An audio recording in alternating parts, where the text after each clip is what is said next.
कृष्ण भक्तिवेदांत स्वामी नामिने नमस्ते सारस्वते देवे गौरवाणी प्रचारिणे निर्विशेष शून्यवादी पाश्चात्यदेशकारिणे जय श्री कृष्ण चैतन्य प्रभु नित्यानंद श्री अद्वैत गदाधर श्रीवासादि गौर भक्तवृंद हरे कृष्णा कृष्णा कृष्णा हरे हरे हरे राम राम राम हरे हरे। हम श्लोकों को रिसाइट करेंगे इन्वोकेशन से और आज 3 और 4 दो श्लोकों में होगा इन्वोकेशन में। एक साथ गाएंगे हम ये सभी श्लोकों को। ओम पूर्णमद पूर्णमिदं पूर्णात् पूर्णमुदच्यते पूर्णस्य पूर्णमादाय पूर्णमेवावशिष्यते ईशावास्यमिदं सर्वं यत्किञ्चित् जगतां जगत् तेन त्यक्तेन भुञ्जीता मातृभागस्य सुधनम् कुर्वन्नेवेह कर्माणि विशेषतं समः एवं त्वयि नान्यहेतोऽस्ति न कर्म लिप्यते नरे असूर्यानां ते लोका अन्धेन तमसावृतः तांस्ते प्रेत्याभिगच्छन्ति ये के चात्मनो जनः अनेजदेकं मनसो जवीयो नैन देवा आप्नुवन् पूर्वमर्श तद्धावतो अन्यानत्येति तिष्ठत् स्वस्मिन्नभो मातरिश्वा दधाति तदेजति तन्नेजति तद्दूरे तद्वन्तिके तदन्तरस्य सर्वस्य ततो सर्वस्य बाह्यतः यस्तु सर्वाणि भूतानि आत्मन्येवानुपश्यति सर्वभूतेषु चात्मानं ततो नाभिजुगुप्सते यस्मिन् सर्वाणि भूतानि आत्मैवाभूतविजानतः तत्र को मोहकः शोकः एकत्वम् अनुपश्यतः। मंत्र 8 सपर्यगात् शुक्रकायम् अप्रणम् स्नाविरं शुद्धम् अपाकविद्धम् तवेर्मनीषी परिभू स्वयंभू यथा तथ्योऽर्थान् व्यदधात् शाश्वतीभ्यः समाभ्यः। हरे कृष्णा कृष्णा कृष्णा हरे हरे हरे राम राम हरे हरे। श्लोक 1-2 में हमने जो पढ़ा है छोटा सा समरी में हम अभी। श्लोक 1 कौन सा है? ईशावास्यम। अच्छा, उसके पहले पूर्णमिदं पूर्णमदः पूर्णमिदं। पहले श्लोक जो इन्वोकेशन है ईश स्तुति, उसमें क्या बताया है? भगवान पूर्ण है और उनसे जो भी सृष्टि निकल रही है वो भी पूर्ण है। लेकिन किस चीज के लिए पूर्ण है ये?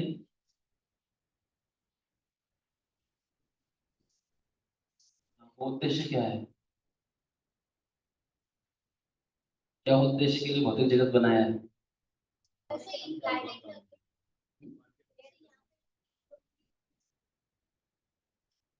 फिर इनकम्प्लीट फील करके, हाँ, तो आत्म साक्षात्कार के लिए ये भौतिक जगत पूर्ण बनाया है।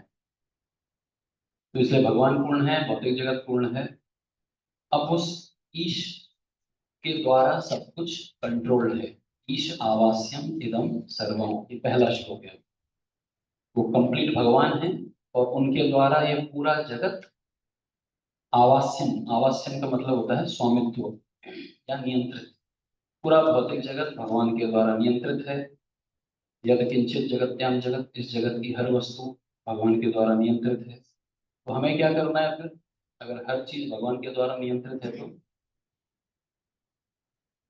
तेन त्यक्तेन भुंजिता, आपके कोटे में जितना है उतना लीजिए, क्योंकि दूसरे के कोटे पे आपने अतिक्रमण किया तो वो किसका पोर्शन है? बेसिकली भगवान का शक्ति है।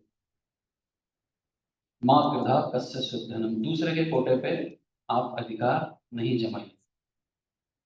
तो इसके जो तात्पर्य है इसमें शुरुआत में प्रभुपाद वैदिक शास्त्र के बारे में बताते हैं। तीसरे पैराग्राफ में अगर आप देखेंगे तो भगवान के स्वामित्व की पुष्टि किस प्रकार, ईश आवास्यम, ये एक कंसेप्ट नहीं है, ये एक प्रैक्टिकल रियलिटी है। हर चीज भगवान के द्वारा किस प्रकार नियंत्रित है, ये इस पैराग्राफ में प्रभुपाद ने बताया है कि भूमि रापो नलो वायु श्लोक। फिर हम कैसे जाने हमारा कोटा है कि नहीं है, तो इसके लिए प्रभुपाद ने उदाहरण दिया गाय का, और उसके बाद मनुष्य के संसाधन होते हैं, फिर कम्युनिज्म, कैपिटलिज्म, ये सब आया था। इस तरह से इसमें इसेंस क्या है कि जो चीज आपके कोटे में है उसको भी भगवान को अर्पित करके आपको स्वीकार करनी है। लास्ट में प्रभुपाद ने कंक्लूजन में बताया, भले ही आपके कोटा में है, जैसे वेजिटेरियन, जो वेजिटेरियन चीजें हैं वो मनुष्य के कोटे में है, लेकिन सिर्फ वेजिटेरियन नहीं बनना है, उसको भगवान को समर्पित करना है, तो उसको प्रसाद बनाना है। इस तरह ये पहला श्लोक कंप्लीट होता था। अब जो व्यक्ति इस ईशावास्यम चेतना में रहकर कार्य करता है, कुर्वन् कार्य करता है, यह इस दुनिया में रहकर कर्माणि अपने अपने कर्तव्यों को करता है, तो ऐसा व्यक्ति 100 साल तक जीने की इच्छा कर सकता है। जिजी विषेद शतम समा, 100 साल तक, मतलब वो बिना कर्म में लिप्त हुए अपना जीवन निर्वाह कर सकता है, और कर्म से छूटने का इसके अलावा और कोई उपाय नहीं। ये दूसरे श्लोक में बताया गया है। तो इसमें फिर हमने जीवन का संघर्ष, वो पहले पैराग्राफ में था। दूसरे पैराग्राफ में अकर्म बताया था प्रभुपाद, कर्म के बंधन से कैसे छूट सकते हैं, अकर्म के बाद। अकर्म का अर्थ क्या होता है? भक्ति करना, भगवान की सेवा करना। तो उसका एक और नाम है निष्कर्म, निष्कर्म। निष्कर्म का अर्थ क्या है? बिना भोग की इच्छा से अपनी ड्यूटीज को करना, निष्कर्म। वो निष्कर्म की शुरुआत कहाँ से होगी? प्रभुपाद ने वो पूरा प्रोसेस बताया था। पहले सकाम कर्म करता है, फिर धीरे धीरे भगवान को केंद्र में लाकर जब कार्य करते हैं तो निष्कर्म बन जाता है, बेसिकली भक्ति करना।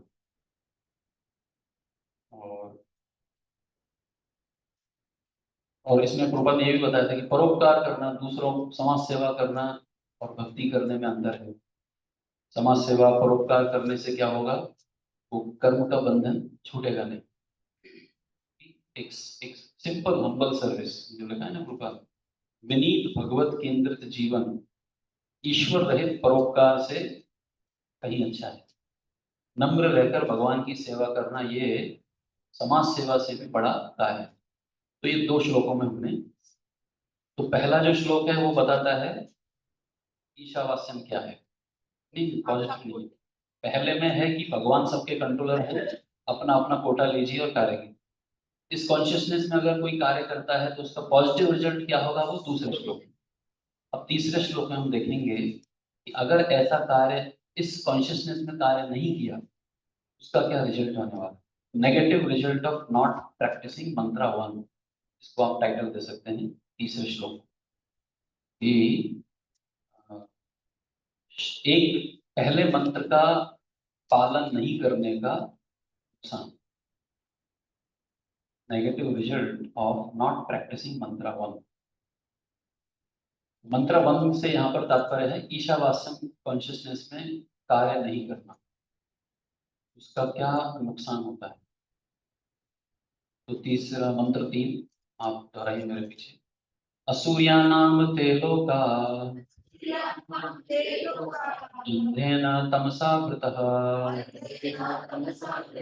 तांस्ते प्रेत्याभिगच्छन्ति ये के च आत्महनो जनः। असूया यानी असुरों के निमित्त, नाम, नाम से प्रसिद्ध, असुरों के नाम से प्रसिद्ध हैं ते वे, लोकः ग्रह, वो ग्रह कैसे हैं? अंधेन तमसा आवृत। अंधेन यानी अज्ञान से, और तमसा यानी अंधकार से, अज्ञान के अंधकार से आवृत। अंधेन तमसा, अज्ञान के अंधकार से आवृत कुछ लोग हैं। तो पहले लाइन में एड्रेस दिया है, और दूसरे लाइन में कौन जाता है वो दिया है। पहले लाइन में बताया कि ऐसी कोई जगह है जो असुर लोग रहते हैं उस लोक में, और वो आवृत है, ढका हुआ है। किससे ढका हुआ है? अज्ञान के अंधकार से ढका हुआ है। अब कौन जाता है वहां पर? तामस्ते प्रेत्यभिगच्छन्ति। तामस यानी उन लोगों को, वहां पर ते, ये लोग जाते हैं। कब जाते हैं? प्रेत्य। प्रेत्य आपने सुना है, प्रेत, भूत प्रेत आत्मा। तो प्रेत्य मतलब जब किसी की मृत्यु होती है तो उसको एक प्रेत शरीर दिया जाता है। इस भौतिक जगत से यमराज के घर तक जाने के बीच में कुछ तो शरीर चाहिए। वो जो शरीर होता है उसको प्रेत शरीर कहते हैं। कहने का मतलब मृत्यु के बाद, मृत्यु के बाद प्रेत्य भी गच्छन्ति। ऐसा मृत्यु के बाद ऐसे लोग इस असुर नाम के लोगों में जाते हैं। कौन से हैं वो लोग? ये के च आत्महनो जनः। ये यानी जो, के यानी हरेक, च तथा आत्महन, आत्मा का हनन करने वाले लोग, आत्मा को मारने वाले लोग मृत्यु के बाद अ, ऐसे लोगों में जाते हैं जो अज्ञान के अंधकार से ढके हुए। ये श्लोक का अर्थ है। कोई ऐसा शब्द है जो आपको समझ नहीं आया इसमें? तामस्ते प्रत्यभिगच्छन्ति मतलब मृत्यु के बाद ये लोग जाते हैं। कौन से लोग? ये केच आत्महनो जना, जो आत्मा का हनन करते हैं, आत्मा को आत्महत्या करते हैं। इसका मतलब सुसाइड नहीं है यहाँ पे। अभी आत्मा को तो मार नहीं सकते, तो फिर इसको आत्महा किसको कहेंगे? तो वो सब परपोर्ट में आएगा। बट श्लोक समझ में आया सबको? इसका अनुवाद पढ़ता हूं मैं। आपको बताना है कौन सा संस्कृत का श्लोक इस लाइन को, इस लाइन का अर्थ है। आत्मा का हनन करने वाला, आत्महा, आत्महन, आत्मा का हनन करने वाला यानी आत्मा को मारने वाला, चाहे वह कोई भी हो। ये के च, चाहे कोई भी हो, क्या होता है? उन लोकों में अवश्य प्रवेश करता है। अभिगच्छन्ति, काम से अभिगच्छन्ति, जो श्रद्धालुओं के जगत के, जो अश्रद्धालुओं के जगत के नाम से विख्यात है। असूर्य नाम ते लोका, उस लोक का नाम क्या है? असुर लोक। और अंधकार और अज्ञान से भरे हैं। अध्ययन तमसा आवृत। अब यहाँ पे प्रेत्य का अर्थ नहीं किया प्रभुपाद ने, मृत्यु के बाद ऐसा लिखा नहीं है, तो चलता है वो। हाँ।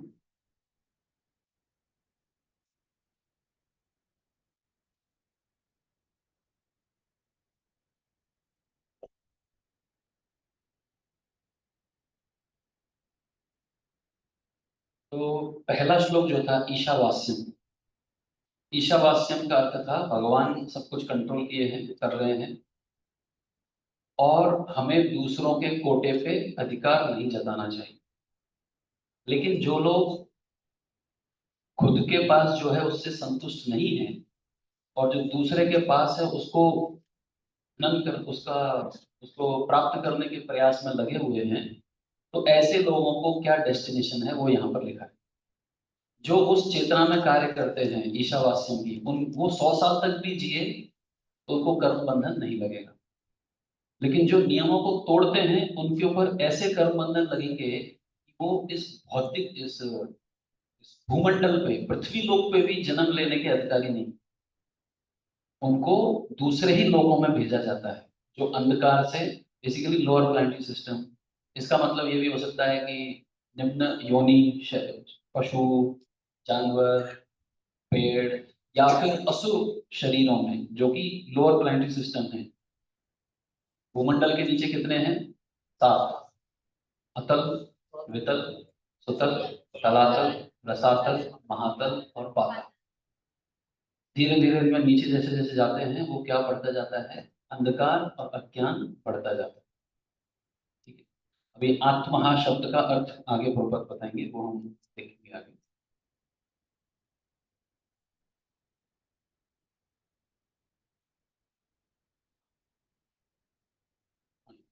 अभी तात्पर्य में आते हैं, कोई पढ़ सकता है तात्पर्य को?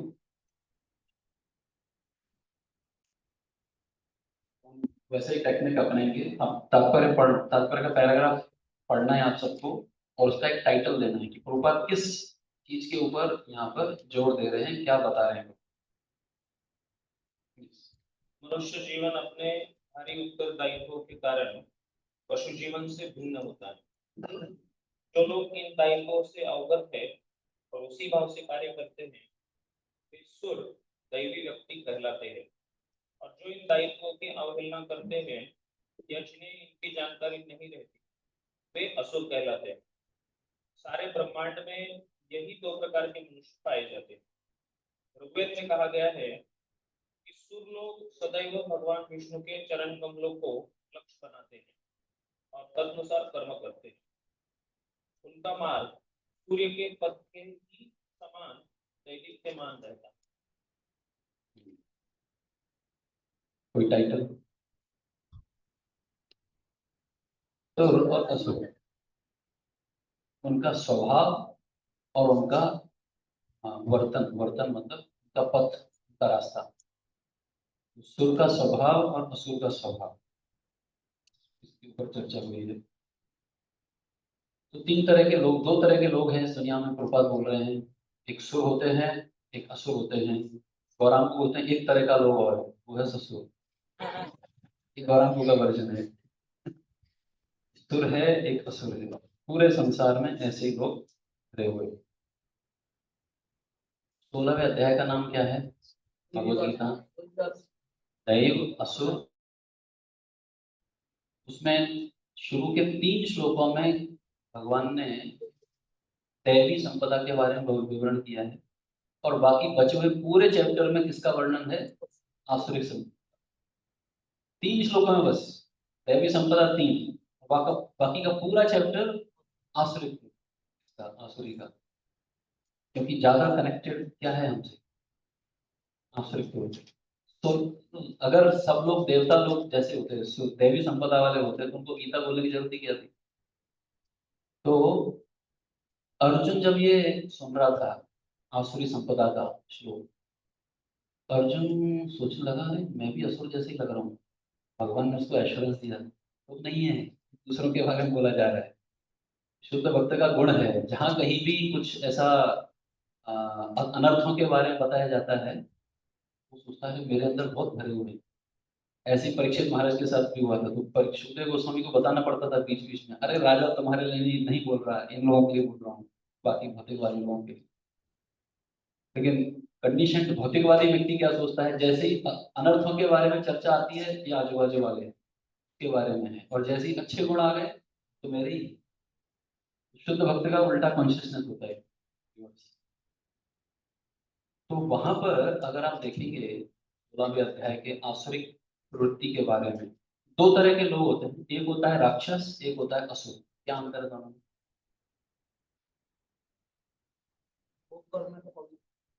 भोग करने का, और असुर क्या करना?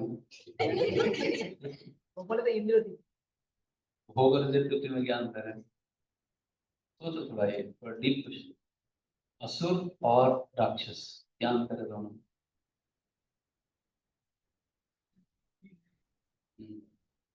हम्म, और असुर। हाँ, तो आसुरिक वृत्ति, आसुरिक वृत्ति का अर्थ होता है, तो राक्षस क्या है? आप जैसे ही राक्षस बोलोगे तो एक ऐसा सींग वाला व्यक्ति, दांत निकले होंगे, खून निकल रहा है और आ करके, वो राक्षस है। तो हिरण्यकश्यप कौन था? असुर और राक्षस दोनों था। उसका फॉर्म और उसका मेंटेलिटी एकदम मैच कर रहा था, कोई कंफ्यूजन नहीं था उसमें। ब्राह्मणों को मारना है, नो कंफ्यूजन, फुल्ली कन्विंस। तो राक्षस का मतलब है इससे फॉर्म, एक शरीर है ये राक्षस। लेकिन आसुरी प्रवृत्ति होती है। कोई व्यक्ति मनुष्य का शरीर हो सकता है, प्रवृत्ति कैसी होगी, कैसी हो सकती है उसकी? आसुरी प्रवृत्ति।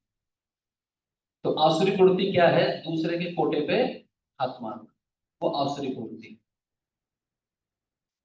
अब तो आसुरी प्रवृत्ति के बारे में ही 16वें अध्याय में बताया है। जैसे अगर मैं पूछूं कि राक्षस के बारे में विवरण दीजिए, तो एक पिक्चर हमारे सामने आती है। राक्षस मतलब कौन हैं, दांत हैं, क्रूर है। लेकिन असुर, असुर के बारे में कुछ ऐसा नहीं। असुर एक मेंटेलिटी है, माइंड सेट। तो सुर और असुर, यहाँ पर ये दो लोगों के बारे में चर्चा हुई है। तो सुर का अर्थ कौन है? सूर्य के पथ के समान, उसको सुर कहते हैं। मतलब जो प्रकाश के मार्ग पे चलने वाले हैं, एनलाइटेंड लोग, एनलाइटेंड सोल्स, सूर्य के मार्ग पे चलने वाले लोगों को सुर कहते हैं। और इनका लक्ष्य क्या होता है?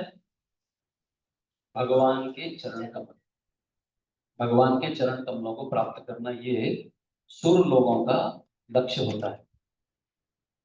जो भगवान के सुर में सुर मिलाते हैं उनको सुर कहते हैं। और जो भगवान के द्वारा जो बताए गए नियम है उनसे अपोजिट सोचते हैं, उसको असुर कहते हैं। असुर का एक और अर्थ होता है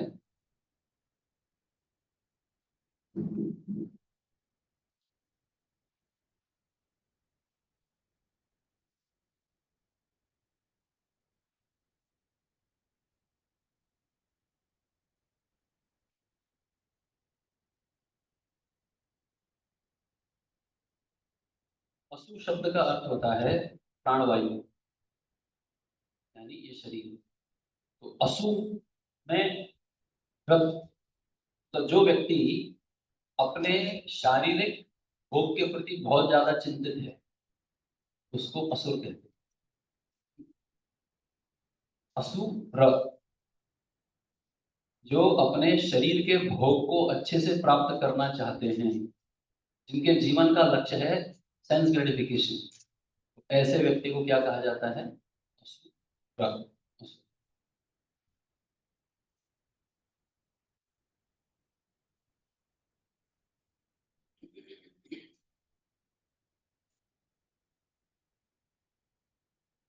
तो ऋग्वेद में एक श्लोक आता है, लास्ट वाली जो लाइन है, प्रभुपाद इसको ऋग्वेद का श्लोक बता रहे हैं। श्लोक कौन सा है?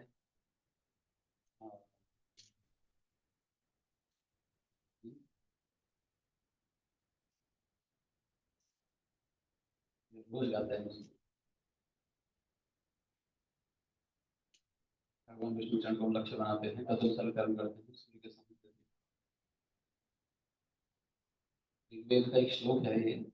ओम तद विष्णु, ओम तद विष्णु परमं पदं सदा पश्यन्ति सूरयः दिवि वा चक्षुराततं तद विप्रासो विपन्नवो जाग्रीवांस सनिन्दते विष्णुर्यत् परमं पदम्। ये जब ब्राह्मण इनिशिएशन होता है, उसके बाद 24 आचमन करने के बाद ये मंत्र गाया जाता है। इस मंत्र में क्या लिखा है? ओम तद विष्णु परमं पदम सदा पश्यन्ति सूरयः। जो देवता लोग हैं वो क्या कर रहे हैं? हमेशा विष्णु भगवान के चरण कमलों को लक्ष्य बनाए हुए। ओम तद विष्णु परमं पदम सदा पश्यन्ति सूर्य। सूर्य मतलब सुर लोग, देवता लोग भगवान के चरण कमलों को हमेशा देखते रहते। तो और उसी के अनुसार वो कार्य करते हैं। ये है इस तात्पर्य के अंदर। तो ये पैराग्राफ क्यों लिखा है प्रभुपाद ने? क्योंकि श्लोक की शुरुआत कहाँ से हो रही है? असुर। तो असुर और सुर दोनों में अंतर बताने के लिए प्रभुपाद ने पहला पैराग्राफ। अभी हम दूसरे पैराग्राफ पर जाते हैं। कोई और पढ़ना चाहेगा दूसरा पैराग्राफ?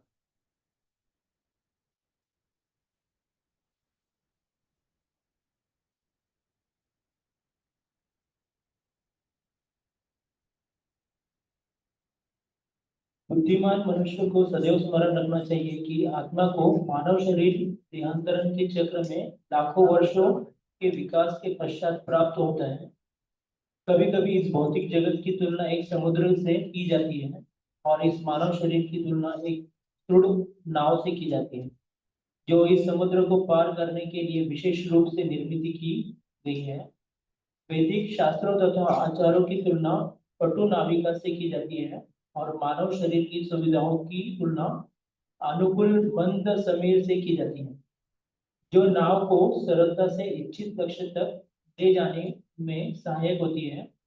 यदि इन समस्त सुविधाओं के होते हुए भी कोई मनुष्य अपने जीवन का पूर्ण उपयोग आत्म साक्षात्कार के लिए नहीं कर पाता, तो उसे आत्महा अर्थात आत्मा का हनन करने वाला समझना चाहिए। श्री ईशोपनिषद स्पष्ट रूप से चेतावनी देती है कि आत्मा के हत्यारे के लिए सदा दुख भोगने के लिए अज्ञान के गहनतम अंधकार में प्रवेश करना निश्चित है। कौन सा शब्द? एक वर्ड, आत्मा। पूरे पैराग्राफ में आत्मा कौन है उसके बारे में। तो ये जो नाम और ये सब बताया है, ये 11वें स्कंद का एक श्लोक है। 11.20.17 11वें स्कंद का 20वें अध्याय का 17 नंबर का श्लोक है, जिसकी व्याख्या प्रभुपाद इस पैराग्राफ में करते हैं। श्लोक कौन सा है? निर्देहमाद्यम सुलभम सुदुर्लभम प्लवम सुकल्पम गुरु कर्णधारम अनुकूलेन नभस्वतीर्थम पुमान भवाब्धिम न तरेत स। आत्महा अगर आता है, यहाँ आत्महन आया है। तो हम जैसे चर्चा कर रहे थे कि आत्मा को तो मार नहीं सकते, तो कौन है वैसे, कौन ऐसे व्यक्ति हैं जिनको आत्महा कहा जाता है? तो इस श्लोक में उसकी डेफिनेशन कौन है आत्महा। पहला है, बता रहे हैं यहाँ पे, ऊपर यहाँ पर लिख रहे तात्पर्य में, बुद्धिमान मनुष्य को चाहिए कि मानव शरीर जो मिला है ये विकास चक्र के बाद प्राप्त हुआ है। तो इसमें भौतिक जगत की तुलना किससे की है? समुद्र से। भौतिक जगत एक समुद्र है, और इसमें जो हमें शरीर मिला है मनुष्य का, ये कैसा है? नाव। नर देहम आद्यम सुलभम सुदुर्लभम प्लवम। प्लवम का अर्थ होता है नाव। तो मनुष्य का शरीर एक नाव के जैसा है। प्लवम जिसको कहते हैं, नाव के जैसा है। क्या है ये नाव?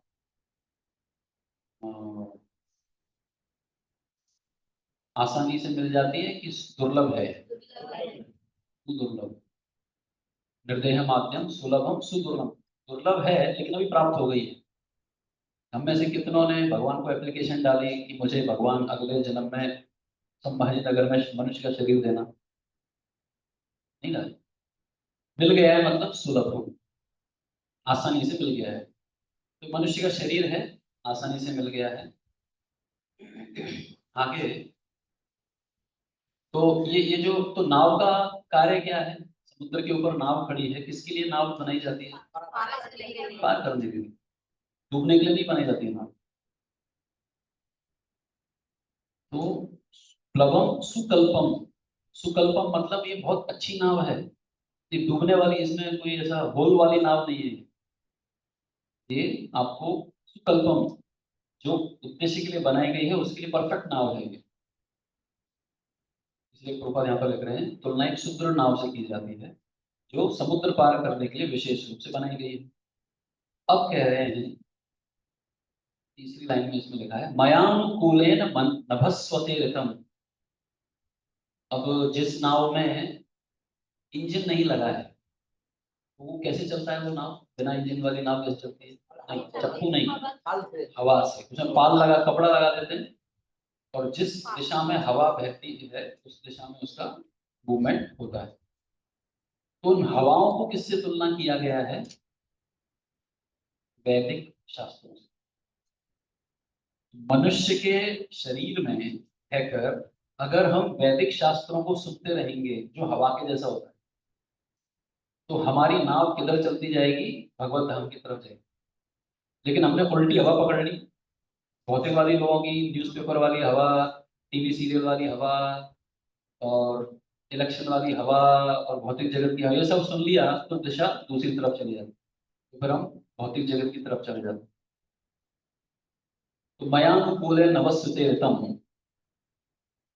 तो इतनी फैसिलिटी तो है अभी मनुष्य के शरीर में रहकर, हमें क्या मिल गया? हमें ये अनुकूल हवा, मया अनुकूलेन नभस्विते ऋतम, नभस्विते ऋतम मतलब हवा मिल रही है, we are into a favourable breeze, हमें वैदिक शास्त्रों का ज्ञान प्राप्त है और हम इस नाव के ऊपर बैठे हैं और ले जा रहे हैं किधर, भगवत धाम की तरफ जा रहे हैं। अभी नाव में एक और व्यक्ति महत्वपूर्ण है, सिर्फ सवारी नहीं, नाव चलाने वाला है कैप्टन है। वो कौन है? गुरु कर्णधारम। जो गुरु हैं वो क्या है? इस नाव के कैप्टन है। गुरु का एक अच्छा नाम यहाँ पे दिया है, कर्णधार। कर्ण का मतलब कान भी होता है, कर्णधार मतलब कान पकड़ने वाला। अगर कुछ गलती की तो कान पकड़ने वाला भी चाहिए कोई, तो गुरु है वो, गुरु कर्णधार। अब यहाँ पर लास्ट लाइन इंपॉर्टेंट, यहाँ पे बोल रहे हैं तो हम सबको मनुष्य का शरीर मिल गया, सबको कन्विंस है मनुष्य का ही शरीर है, इसको डाउट, मनुष्य का शरीर मिल गया। उसके बाद गुरु मिल गए हैं, सबको बोला ऋषि, अरे प्रभुपाद है ना गुरु, प्री एमिनेंट शिक्षा गुरु प्रभुपाद हैं, गुरु मिल गए हैं। शास्त्र सबके हाथ में है, एटलीस्ट अभी तो सबके हाथ में है, ईशोपनिषद है, भगवत गीता है, शास्त्र हैं, गुरु हैं, मनुष्य का शरीर है।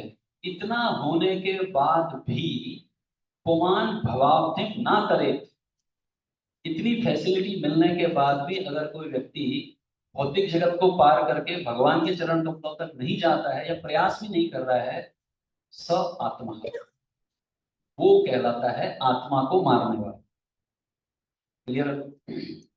आत्मा का मतलब है जो व्यक्ति सब फैसिलिटी सामने होने के बाद भी उनका सही उपयोग नहीं करता है, भगवान की भक्ति नहीं करता है, ऐसे व्यक्ति को आत्महा कहते हैं। तो हम न्यूज पेपर में सुनते हैं कि इस बच्चे ने आत्महत्या की, वो आत्महत्या नहीं की, उसने शरीर हत्या की। अगर आत्महत्या की न्यूज देनी है तो सारे भौतिकवादी लोगों की न्यूज छपनी चाहिए, ये सभी लोग आत्महत्या कर रहे हैं रोज, every day they are committing suicide. So आत्महा शब्द का यहाँ पर विवरण है। तो प्रभुपाद यहाँ पर लिख रहे हैं, वैदिक शास्त्र और आचार्यों की तुलना पटु नाविक यानी कैप्टन से की जाती है।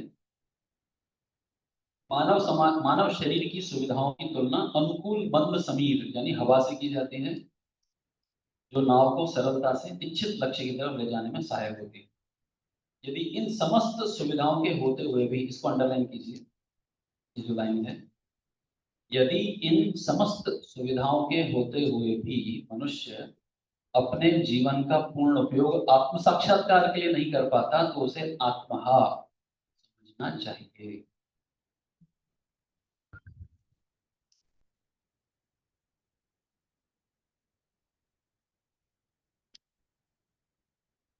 तो वैदिक शास्त्र क्या करते हैं? तो एक लेक्चर में आई थिंक शास्त्र का गुरु बता रहे थे नासिक के, कि वैदिक शास्त्र गूगल मैप की तरह होता है। तो जब आपको कहीं अननोन जगह पे जाना होता है तो आप क्या करते हैं, डेस्टिनेशन में वो डालते हैं जहाँ आपको जाना है, वो गूगल मैप क्या दिखाता है, रास्ते बताता है कि आप यहाँ पे हो, आपकी लोकेशन यहाँ है, यहाँ से आपको इधर जाना है तो ये रास्ता है, उसके लिए बस से जाओ, ट्रेन से जाओ, इतना इतना टाइम लगेगा। तो वैदिक शास्त्र जो है, जब हम शास्त्र पढ़ते हैं तो वो दो चीजें बताते हैं। एक तो आपकी तीन चीजें बताते हैं, एक तो आपकी पोजीशन, आप कहाँ पे हैं, हम कहाँ पे हैं। फिर वो डेस्टिनेशन भी बताते हैं कि भगवत धाम जाना है। अब भगवत धाम जाने का रास्ता, कई बार ऐसा होता है हमारे लोकेशन से डेस्टिनेशन जाने के कई सारे रास्ते बताता है गूगल मैप, ये भी है, ये भी है, ये भी है, लेकिन एक फास्टेस्ट रूट भी बताता है, सबसे तीव्र रास्ता ये है। तो ऐसे ही भगवान की तरफ जाने के कई रास्ते हैं, कर्म योग है, ज्ञान योग है, अष्टांग योग है, कर्म कांड भी है। अगर आप सेकंड कैंटो में पढ़ेंगे, क्रम मुक्ति है और षट चक्र योग है, बहुत सारे तरीके हैं, देवी देवताओं की उपासना है, लेकिन एक फास्टेस्ट रूट भी है, वो क्या है, भक्ति। शास्त्रों में सब दिया है, जिसकी जहां बुद्धि फिट हो जाती है उसको एक्सेप्ट करके वो आगे बढ़ता है। तो उसी प्रकार से वैदिक शास्त्र जो होते हैं वो भी ये तीन चीजें बताते हैं। आप यहाँ पे हो भौतिक जगत में, तीन चार तरह के दुख और तीन तरह के क्लेश भोग रहे हो, फिर भी सोच रहे हो मैं कंट्रोलर हूँ, तो यहाँ पे हम फंसे हैं और दुखी हैं। अगर सुख चाहिए तो भगवत धाम जाना होगा, ये भगवत धाम है।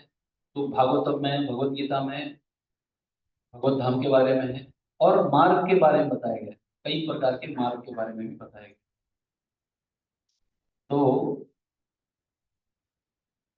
जब हम शास्त्र पढ़ते हैं तो किस कौन से मार्ग को अपनाना चाहिए, और उस मार्ग को अपनाने से मुझे डेस्टिनेशन कौन सा मिलेगा, वो सभी चीजें शास्त्र में बताई गई। और क्यों पढ़ते हैं हम शास्त्र? शास्त्र पढ़ने से एक कंसेप्ट है कि इसको उति कहते हैं, उति। भागवतम के 10 सब्जेक्ट मैटर हैं। भागवतम में 10 चीजों के ऊपर वर्णन है। अत्र सर्ग विसर्गस्य स्थानं पोषणोदयः मन्वन्तरेषां कथा निरोधो मुक्ति आश्रय। 10 प्रकार के टॉपिक हैं, उनमें एक टॉपिक आता है उति। उति का मतलब होता है प्रेरणा। कुछ भी कार्य करने के लिए इम्पेटस क्या होता है। तो कोई व्यक्ति अगर गलत काम करने के लिए इच्छुक है, उसको स्फूर्ति आती है, कुछ तोड़ फोड़ करना है, किसी का विनाश करना है, उसके लिए भी बहुत मोटिवेशन चाहिए। टेररिस्ट बनने के लिए मोटिवेशन चाहिए कि पूरा तो हमारा ब्रेन वॉश होना चाहिए उसका, और उसके मन में इतना ठूस ठूस के भर देना चाहिए कि ये बाजू वाली कंट्री के लोग सब बेकार है, सबने मरना चाहिए। इतना उसका ब्रेन वॉश करके भेजा जाता है, तो वो इम्पेटस होना चाहिए उसके लिए। तो उसके लिए ट्रेनिंग सेंटर हैं, कैंप लगता है, प्रॉपर ट्रेनिंग होती है वहाँ पे उनकी, इसके लिए दूसरों का विनाश करने के लिए। तो ये क्या है? इम्प्योर इम्पेटस है, जिसकी वजह से व्यक्ति पाप में कार्य लगता है। उसी प्रकार से एक प्योर इम्पेटस भी होते हैं, कुछ भी अच्छा कार्य करने के लिए, जैसे 16 माला जप करने के लिए, और वो भी सुबह सुबह करने के लिए कितना इम्पेटस चाहिए। वो कब आएगा वो इम्पेटस? जब हम शास्त्र पढ़ेंगे तब, या गुरु की वाणी सुनेंगे तब। तो जब हम शास्त्र पढ़ते हैं तो शास्त्र पढ़ने से ये जो स्फूर्ति आती है अलग अलग प्रकार की, वो इम्प्योर स्फूर्ति को कम करना और प्योर स्फूर्ति को बढ़ाने के लिए शास्त्र दिए। जब भगवत गीता पढ़ते हैं तो हमें हमारा उद्देश्य होना चाहिए कि इम्प्योर जो स्फूर्ति है, गलत कार्य करने के लिए जो प्रेरणा है कम हो, और सही कार्य करने के लिए जो प्रेरणा है वो बढ़े। तो ये है एक्चुअली वो जो हवा की हम बात कर रहे थे, कि शास्त्र हवा का कार्य करते हैं। हवा क्या करती है? नाव को आगे धकेलती है, या तो सही डायरेक्शन में या उल्टी डायरेक्शन। तो ऐसे ही शास्त्र क्या करते हैं? सही कार्य करने के लिए प्रेरणा देंगे, और अगर शास्त्र नहीं पढ़े तो हम अपने आप से गलत कार्य करने की तरफ प्रेरित। तो शास्त्रों में ये उति यानी प्रेरणा मिलती है हमें कार्य करने की। तो इसलिए शास्त्रों को कहा जाता है अनुकूल नभस, वो है शास्त्र।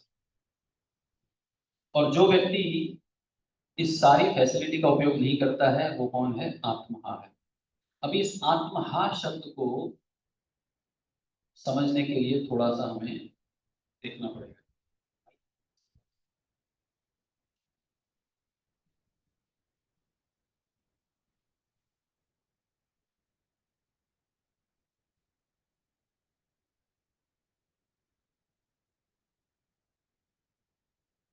ये आत्महा शब्द अगर देखें तो इसका डायरेक्ट मीनिंग क्या समझ में आता है? आत्मा को मारने वाला, किलर ऑफ द सोल। लेकिन भगवत गीता में क्या लिखा है आत्मा के बारे में? नैनम छिन्दन्ति शस्त्राणि नैनम दहति पावकः। आत्मा को मार नहीं सकते, और न जायते म्रियते वा कदाचिन, ना इसका जन्म होता है ना इसका मरण होता है। आत्मा को आप मार नहीं सकते, और यहाँ लिखा है आत्मा को मार दिया। एक ही शास्त्र है, उनमें एक जगह पे ऐसा है, एक जगह पे ऐसा। तो इसका अर्थ कैसे समझना है? वैदिक शास्त्रों को समझने के लिए जैसे हम कोई शब्द सामने आता है तो उसके 3 अर्थ होते हैं किसी भी शब्द के। पहला होता है, उसको कहते हैं शाब्दिक अर्थ।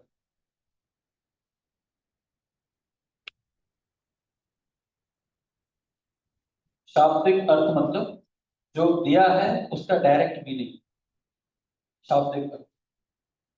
जैसे जैसे भगवान बोल रहे हैं भगवत गीता में, सर्वधर्मान् परित्यज्य माम एकम शरणम।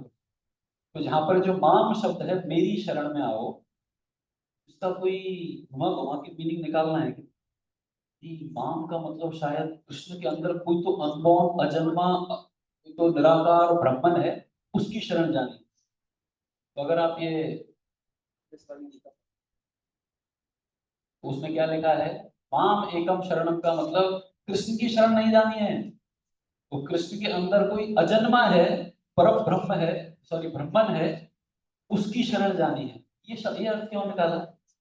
ये शाब्दिक अर्थ लेना है, वहां पर डायरेक्ट मीनिंग है ना, माम एकम शरणम व्रज। कृष्णाचार्य ठाकुर बोलते हैं, जब भगवान ये श्लोक बोल रहे हैं, सर्व धर्मान परित्यज्य माम एकम, तो अपनी छाती पे हाथ रख के बोल रहे हैं कि मेरी शरण में आओ, माम एकम शरणम व्रज। किसी अजन्मा और कोई परम ब्रह्म ब्रह्म उसकी शरण में नहीं जाना। तो ये शाब्दिक अर्थ हुआ। अगर कोई मान लीजिए मंदिर में कोई महाराज आते हैं और वो महाराज आपको बोले कि मेरे लिए एक गिलास पानी लाओ, तो उसका कौन सा अर्थ लेना है? पानी लाना है। तो आप सोचो महाराज है, पानी कैसे लाऊं? मैं शहद लेके जाता हूँ या दूध लेके जाता हूँ, वो नहीं करना है। जो डायरेक्ट बोला है पानी देना है तो पानी लाओगे। हाँ, आप पूछ सकते हैं गर्म की ठंडा, लेकिन उसका पानी मांगा है। कल तो उन्होंने आज तक पानी नहीं मांगा मेरे से, तो उसका उल्टा पुल्टा कुछ मीनिंग नहीं निकालना। तो ये शाब्दिक अर्थ है। कई बार ऐसा होता है कि शाब्दिक अर्थ से आपका मीनिंग सही नहीं निकलता। जैसे यहाँ पर लिखा है आत्महा, अभी डायरेक्ट मीनिंग देखेंगे तो आत्मा को मारने वाला है, तो कंफ्यूजन होंगे, आत्मा को मार नहीं सकते। तब यहाँ पर दूसरा अर्थ लिया जाता है, उसको कहते हैं नैतिक अर्थ। नैतिक अर्थ।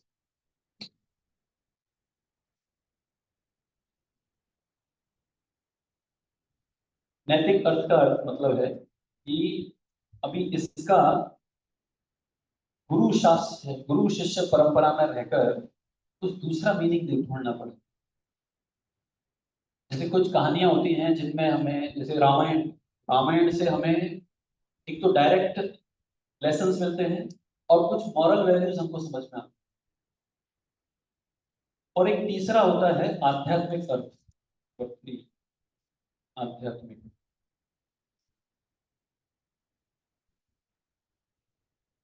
Spiritual meaning.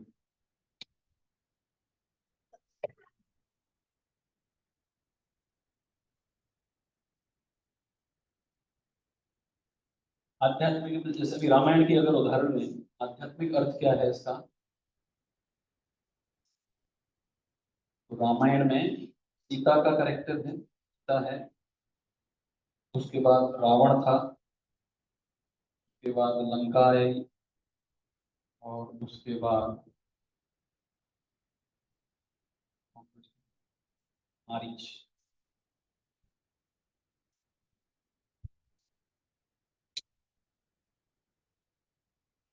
लंका यानी कि वही आध्यात्मिक अर्थ आ रहा है प्लस, कहानी है सब कुछ है, लेकिन इसका आध्यात्मिक अर्थ क्या है? लंका यानी ये भौतिक जगत। भौतिक जगत में किसको डाल दिया गया था? सीता को। तो सीता यानी जीवात्मा। रावण कौन है? यह है हमारा मन, माइंड। और ये मारीच कौन है? ये जो इतने तरह के इंटरटेनमेंट होते हैं ना, टीवी और यूट्यूब, ये जो अपना अपना जो ढोल बजा के और हमारा ध्यान आकृष्ट करने का प्रयास करते हैं। मारीच ने क्या किया था? वो हिरण का रूप लेके और उछलते कूदते हुए मारीच ने सीता का ध्यान आकृष्ट करके सीता का ध्यान आकृष्ट किया था। तो ऐसे ही ये जो भी यूट्यूब मोबाइल ये सब क्या है? ये मारीच है। और मारीच से आकृष्ट होके मन हमको कंट्रोल कर लेगा। सीता का ध्यान तो मारीच ने आकृष्ट किया, लेकिन कंट्रोल किसने कर लिया फिर सीता को? रावण पकड़ के ले गया। और फिर किस कहाँ डाल दिया उसने रावण को? रावण ने सीता को लंका में, यानी भौतिक जगत में परमानेंट वीजा, भौतिक जगत में ग्रीन कार्ड, वो लंका। लेकिन वो भक्त के संग में आए, फिर हनुमान जी ने जाके पता लगाया। वो गुरु का कार्य करते हैं हनुमान जी, वो गुरु ढूंढते हैं किधर गया वो जीवात्मा, ढूंढ के लाते हैं कि इधर है, फिर उसको भगवान से जोड़ते हैं, वो है राम। तो गुरु का कार्य है। तो ऐसे बहुत आगे चलता जाता है वो। तो कहने का अर्थ ये है कि ये आत्मा शब्द का अर्थ आपको शाब्दिक नहीं लेना है, उसका दूसरा मीनिंग लेना है। तो कोई भी शब्द के हमें ये तीनों अर्थ पता होने चाहिए, तब जाके आप उसकी पूरी पूरी व्याख्या कर सकते हैं, कंप्लीट अंडरस्टैंडिंग ला सकते। ये जो इंडोलॉजिस्ट आए थे इंडिया में, मैक्यूले, और जिन्होंने संस्कृत के शब्दों को, संस्कृत के टेक्स्ट को, बेसिकली महाभारत और रामायण का एक मिस इंटरप्रिटेशन दिया, तो उन्होंने क्या दिया, ये जानबूझ के उन्होंने गलत शब्द का उपयोग किया, गलत अर्थ का उपयोग किया उन्होंने।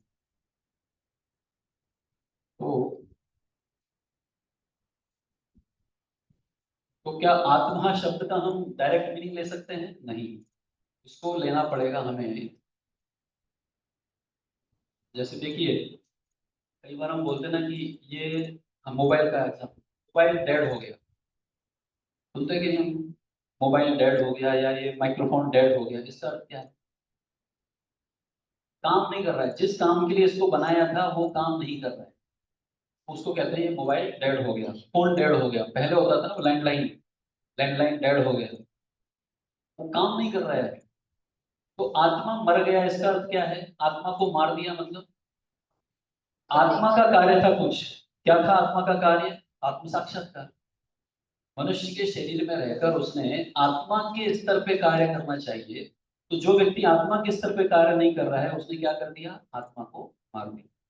उसको कहा जाता है आत्मघात। तो देखिए, जीवन में बहुत ऐसी परिस्थितियां आएंगी, शायद मैं पहले ही बता चुका हूँ, बहुत ऐसी परिस्थितियां आएंगी जहाँ पे अ, हमारा जो आध्यात्मिक इंटरेस्ट है, या इसको कहते हैं स्पिरिचुअल अवेयरनेस, किसी ने कुछ बोल दिया, कुछ चीजों की कमी हो गई, जीवन में भाग दौड़ बढ़ गई, तो ये भौतिक जगत किस कार्य के पीछे, हमारे पीछे क्यों लगा है पूरा भौतिक जगत? ये पूरा कलयुग, एक सॉन्ग है वैष्णव सॉन्ग, उसमें इस कलयुग को कुत्ते से तुलना की गई है। कली कुकुर कादन यदि चाहोगे, ये कलयुग का कुत्ता हमारे पीछे लगा है। ये क्या चाहता है? पूरा भौतिक जगत, कलयुग, कैसे भी करके ये जो आपका स्पिरिचुअल अवेयरनेस है, अवेयरनेस को बोलेंगे हम जागरूकता, ये जो आध्यात्मिक जागरूकता है, ये बीटीज हैं, ये शास्त्र मेरे हित के लिए हैं, प्रभुपाद बहुत महान है, ये मंत्र बहुत शक्तिशाली है, सुबह उठना चाहिए, जल्दी उठ के जप करना चाहिए, शास्त्र पढ़ने चाहिए, ये जो आध्यात्मिक जागरूकता है, इस जागरूकता के ऊपर कवर करने के पीछे लगे हुए हैं पूरा भौतिक जगत। कैसे भी करके कुछ ना कुछ परिस्थितियां आएंगी, सम हाउ और द अदर कवर इट, उसके ऊपर और आवरण चढ़ा दीजिए अज्ञान का। इस प्रयास में पूरा भौतिक जगत लगा है। तो किसी भी कीमत पे हमें अपना ये जो आध्यात्मिक जागरूकता है, इसको ढकना नहीं चाहिए। जबकि प्रयास क्या करना चाहिए, इसके ऊपर की जो कवरिंग्स हैं अज्ञान की, वो खत्म हो, वो निकले। तो जितने भी बिलबोर्ड्स आप देखते हो, जितने भी एडवर्टाइजमेंट आप देखते हो, ये सब क्या प्रोक्लेम कर रहे हैं कि भोग करो, और ये जो आध्यात्मिक जागरूकता है आपकी, इसको कवर कर दो, इसके ऊपर और अज्ञान की परतें चढ़ा दीजिए। इसलिए रेगुलर भक्तों का संग और रेगुलर साधना बहुत जरूरी है। क्यों जरूरी है? कि एक दिन के लिए भी अगर हम कंप्लेसेंट हो गए, एक दिन के लिए भी हमने अपने साधना को ये कर दिया, रिलैक्स हो गए वहां पे, क्या फर्क पड़ता है? एक परत जग गई वहां पर अज्ञान में। तो इसलिए ये जो आत्महा है, हम भी आत्महा बन सकते हैं, अगर हमारा स्पिरिचुअल अवेयरनेस धीरे धीरे कम हो गया। क्या फर्क पड़ रहा है, एक दिन मंदिर नहीं गए, एक दिन मंगला आरती अटेंड नहीं की, तो क्या फर्क पड़ रहा है? तो ये क्या है? अज्ञान का परत जम रहा है उसके। क्या फर्क पड़ रहा है? थोड़ा सा नॉनवेज खा लिया तो, थोड़ा सा ड्रिंकिंग कर लिया तो क्या प्रॉब्लम है? कुछ ऐसे नॉनवेज होटल में कुछ खा लिया तो क्या फर्क पड़ रहा है? तो ये सब किसके लक्षण है? जो आध्यात्मिक अवेयरनेस, ये जो अलर्टनेस होती है हमारी, स्पिरिचुअल अलर्टनेस, इसके ऊपर ढकने का कार्य करने के लिए हमको प्रेरित किया जाता है इस भौतिक जीवन। तो उसको कहा गया है आत्म भाव।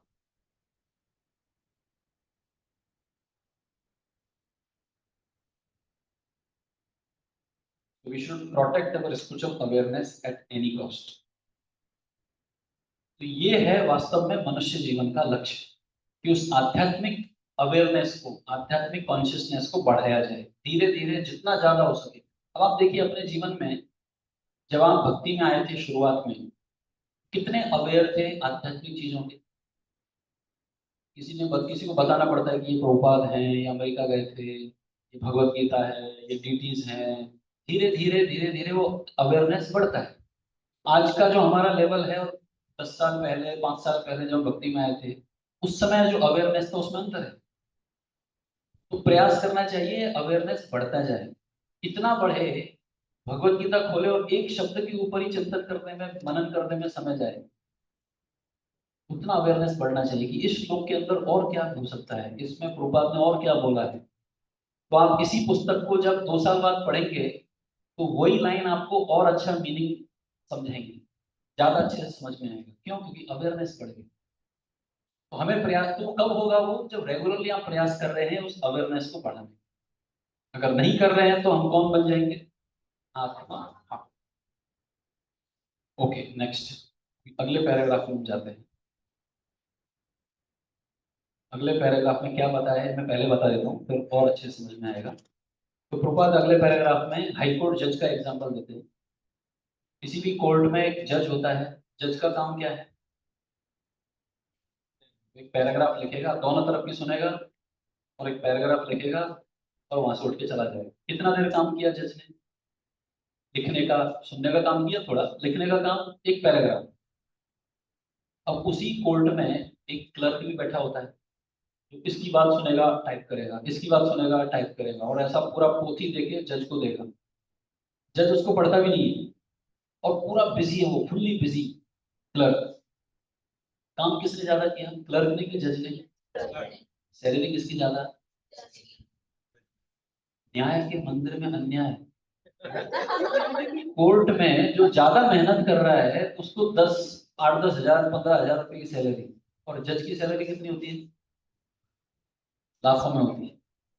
वो बस आता है, साइन मारता है, निकल जाता है, और उसको कुछ समझ में नहीं आया तो एडजॉर्न कोर्ट अभी अगले 1 महीने बाद। क्योंकि मेरे को समझ में नहीं आ रहा है इसलिए। तो ऐसा क्यों है? जज को कम मेहनत पे ज्यादा पैसा दिया जा रहा है, उसके लिए गाड़ी भी होती है। वो क्लर्क को बेचारा अपना फटीचर स्कूटर तैयार करके जाना पड़ता है, और कोर्ट के जज के लिए गाड़ी लगती है बराबर से। क्यों इतना अंतर? ध्यान, रिस्पॉन्सिबिलिटी, जिम्मेदारी। वो किसी केस में अगर जज ने गलत फैसला सुना दिया, तो क्लर्क को कोई नहीं पकड़ेगा। पुलिस किसको पकड़ेगी? सरकार किसको पकड़ेगी? जज को।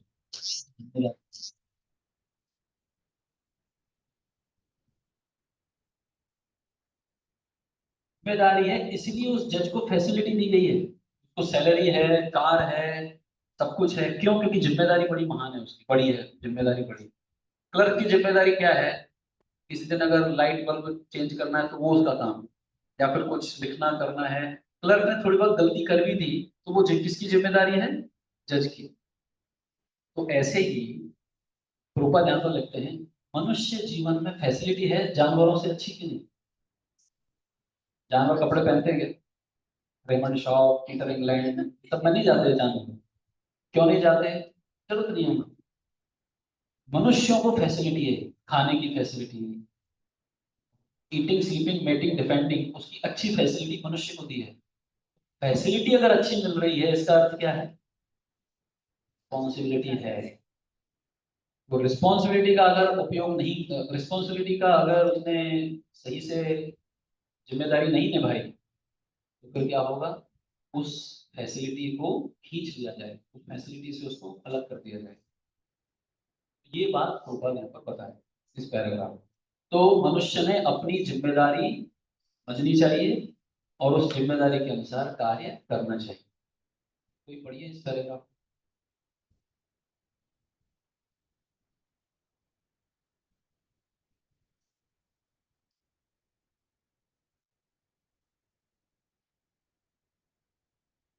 पढ़िए पढ़िए, चालू चालू।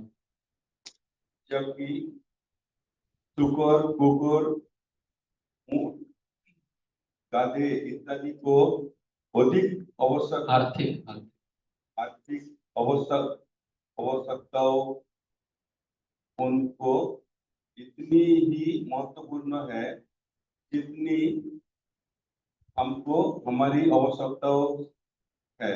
लेकिन इन पशुओं को आर्थिक समस्याएं अत्यंत निर्दिष्ट तथा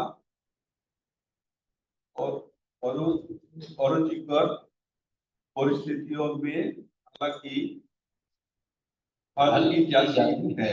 मनुष्य को प्रकृति के नियमों द्वारा आरामदायक जीवन यापन के लिए सारी सुविधाएं प्रदान की जाती है, क्योंकि मानव जीवन पशु जीवन की तुलना में अधिक महत्वपूर्ण तथा मूल्यवान है। तो यहाँ पर 4 लाइन में प्रभुपाद क्या बोल रहे हैं? पहली लाइन बहुत इंपॉर्टेंट है, आर्थिक आवश्यकताएं, इकोनॉमिक नीड। आर्थिक आवश्यकताओं हर किसी को लगता है ना, मुझे भी कमाना है पैसा, मुझे भी चीजें बढ़ानी है। तो ये कितनी महत्वपूर्ण है, जितनी जानवरों को महत्वपूर्ण लगती है उतनी ही मनुष्य की महत्वपूर्ण की है, ज्यादा अंतर नहीं है। तो अगर हम अपनी आर्थिक आवश्यकताओं की पूरी कर रहे हैं, तो लगता है मैं नौकरी कर रहा हूँ, पैसे कमा रहा हूँ, तो कुत्ते की भी उतनी आर्थिक आवश्यकताएं, उसको भी उतनी जरूरतें हैं। कोई ज्यादा बहुत बड़ा, बहुत ऐसा महान कार्य नहीं कर रहे हो, उतनी ही महत्वपूर्ण है जितनी हमारी आवश्यकताएं हैं। लेकिन पशुओं की आवश्यकताएं कैसे पूरी हो रही हैं? निकृष्ट और रुचिकर परिस्थिति में, तो कुछ भी खाने को मिलेगा, कहीं भी रहने को मिलेगा। लेकिन मनुष्य को प्रकृति के द्वारा जीवन यापन के लिए सारी सुविधाएं प्रदान की गई है। घर में रहने की बुद्धि, खाने का डिस्क्रिमिनेशन, ये सब प्रकृति ने उसको सुविधाएं दी है। क्यों दिया है ये सुविधाएं मनुष्य को? क्योंकि मनुष्य जीवन अधिक महत्वपूर्ण है। प्रश्न उठता है, क्यों महत्वपूर्ण है मनुष्य जीवन? कुछ ना कुछ जिम्मेदारी है उसकी। वो क्या है, वो आगे के पैराग्राफ पढ़िए। तो मनुष्य को शुकर तथा अन्य पशुओं की अपेक्षा श्रेष्ठतर जीवन क्यों दिया गया है? एक उच्च पद वाले सरकारी कर्मी को एक सामान्य क्लर्क की अपेक्षा बेहतर सुविधाएं क्यों दी जाती है? उसका उत्तर यह है कि उच्च पदाधिकारी को उच्च कोटि के कर्तव्य निभाने होती है। इसी प्रकार मनुष्य को पशुओं की अपेक्षा उच्चतर कर्तव्यों का पालन करना होता है, जबकि पशु सदैव अपना भूखा पेट भरने मात्र में लगी रहती है। फिर भी आधुनिक आत्मा सभ्यता से भूखे लोगों की समस्याओं में केवल वृद्धि ही हुए है। जब हम किसी आधुनिक को मनुष्य रूपी गजे पशुओं के पास पहुंचते हैं और उससे आत्म साक्षात्कार में रुचि लेने के लिए करते हैं, तो वह इतना ही कहना चाहेगा कि वह केवल अपने उत्तर की क्षुधा शांति के लिए काम करना चाहता है, और एक भूखे मनुष्य को आत्म साक्षात्कार की कोई आवश्यकता नहीं है। किंतु प्रकृति के नियम इतने क्रूर है कि पेट पालन के लिए कठोर श्रम करने के लिए उत्सुक रहने के और आत्म साक्षात्कार की आवश्यकताओं की भर्त्सना करने पर भी इसे बेरोजगारी का प्रश्न सदैव भयभीत किए रहता है। तो कहने का अर्थ यह है इस पैराग्राफ में भोपाल में मनुष्य जीवन में क्या रिस्पॉन्सिबिलिटी है, जिम्मेदारी है, उसके बारे में बताया है। तो इसको टाइटल दीजिए, मनुष्य शरीर आत्म साक्षात्कार के लिए श्रेष्ठ सुविधा है। आत्म साक्षात्कार के लिए श्रेष्ठ सुविधा किधर है? मनुष्य के शरीर में। तो इसमें कुछ रूपात ने ऐसा सार्केस्टिक वर्ड्स यूज किए हैं, इसको समझ में आया? सार्केस्टिक मतलब व्यंग किया है कुछ। कहाँ पे?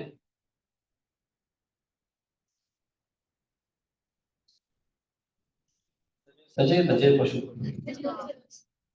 कौन सा? आधुनिक सभ्य मनुष्य। तो कोट पैंट सूट पहना हुआ है, सजा धजा है, लेकिन अंदर से कौन है? पशु है।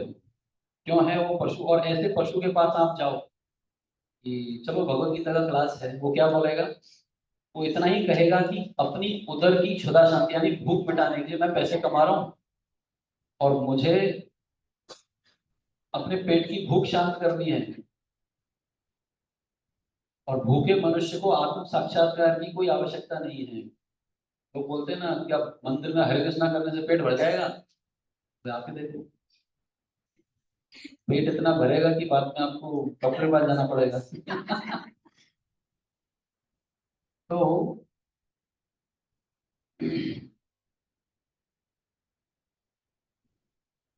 तो ये एक सार्केस्टिक है, यहाँ पर एक व्यंग है।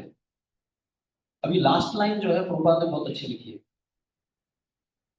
कोई व्यक्ति ठीक है बोल सकता है आत्म साक्षात्कार नहीं करना मुझे, मेरे को बहुत मेरी जिम्मेदारियां हैं, घर परिवार चलाना है, नौकरी करनी है, मेरे पास टाइम नहीं है सेल्फ रियलाइजेशन के लिए। तो प्रभुपाद लिख रहे हैं प्रकृति के नियम इतने क्रूर हैं। क्रूर मतलब क्रूर नहीं, मर्सीलेस। प्रकृति के नियम ऐसे हैं, उधर तो छोड़ दो, माफ कर दो, माफी नहीं मिलती है वहां पे। केस क्यों क्रूर हैं? कि पेट पालने के लिए कठोर श्रम करने के लिए उत्सुक रहने पर भी किसी व्यक्ति ने भक्ति छोड़ दिया। क्यों? क्योंकि उसको नौकरी करनी थी, उसको पैसा कमाना था, उसको परिवार चलाना था, जिम्मेदारियां निभानी थी, इसलिए भक्ति छोड़ दी। ठीक है, भक्ति छोड़ो तो कम से कम वो कार्य अच्छे से कर पाएगा क्या? तो नहीं, उसे बेरोजगारी का प्रश्न सदैव भयभीत किए रहता है। आज के समाज में लोग बोलते हैं ना कि अरे नहीं नहीं, हमें ये भक्ति करने से पेट नहीं भरेगा, नौकरी नहीं मिलेगी। ठीक है, मत करो भक्ति। क्या बेरोजगारी की समस्या हल हो गई भजन नहीं करने से? नहीं, और बढ़ गई है। तो पॉइंट ये है कि सेल्फ रियलाइजेशन को समय नहीं देना ये बेवकूफी है। माला जपने में अगर आपने ध्यान से भगवान का जप, नाम का जप नहीं किया, आपकी समस्या हल नहीं होंगी, आपकी समस्या और बढ़ जाएंगी। ये बहुत बड़ा ट्रैप है। हमें लगता है 2 घंटा जप करूंगा तो इससे अच्छा मैं कुछ पढ़ाई कर लेता हूँ, उससे अच्छा मैं कुछ जॉब के बारे में कुछ कर लेता हूँ। माला तो क्या है, आज नहीं तो कल हो जाएगी। भगवान थोड़ी भागे जा रहे हैं, ऑल्टर में बैठे हुए हैं भगवान, वो नहीं भागे जा रहे, माला नहीं भागे जा रही, मैं तो अमर हुई, मैं तो आत्मा हूँ, भगवान भी शाश्वत है, मैं भी शाश्वत हूँ, तो क्या प्रॉब्लम है? you know? तो इस जन्म में नहीं, अगले जन्म में, इस जन्म में मैं अपनी आर्थिक समस्याओं को सॉल्व करने का प्रयास करता हूँ। तो ऐसा अगर विचार रहेगा तो समस्याएं कितनी जटिल हैं, दलदल के जैसा व्यक्ति फंसता जाएगा, will never be able to come out, कभी बाहर नहीं आ पाएगा। तो यहाँ पे लिखा है ना, भयभीत, ये सबसे बड़ा गिफ्ट है भौतिक जगत का। भक्ति छोड़ दो, सबसे पहले आपको कौन पकड़ेगा? ये डर पकड़ेगा, नौकरी लगेगी कि नहीं, तो एग्जाम पास होगा कि नहीं, सैलरी मिलेगी कि नहीं। ये भय व्यक्ति को पकड़ लेता है और भय की वजह से उसकी उम्र आधी हो जाती है तुरंत। है 30-40 का, दिखता है 60 का। जो भक्त होते हैं, आप देखो महाराज को 74 आने वाला है, 74-75, but he looks like young boy. कृपा 70 साल का, 70-75 साल का व्यक्ति अमेरिका में लेक्चर देता है और एक 16 साल की लड़की खड़ी होकर क्लास में बोलती है, Swami ji I want to marry you. एक बात में हंसने लगे, अरे बाबा मैं सन्यासी हूँ। बैठ जाओ। कैन यू इमेजिन क्या हो रहा था प्रभुपाद उस समय पे? सो भय सबसे पहले पकड़ता है व्यक्ति को। उस भय की वजह से सारा उसका जो इंथुजियाज्म था इस भौतिक जगत को सुधारने का, अपनी आर्थिक व्यवस्था को सुधारने का, पूरा खत्म हो जाता है भय की वजह से। इसको कहते हैं क्रूर। क्रूर मतलब आप उस मालिक की सेवा करो, बदले में आपको क्या मिलेंगे? हंटर मिलेंगे, कोड़े मिलेंगे, खाने को कुछ नहीं मिलने वाला है। ऐसा है माया का जाल।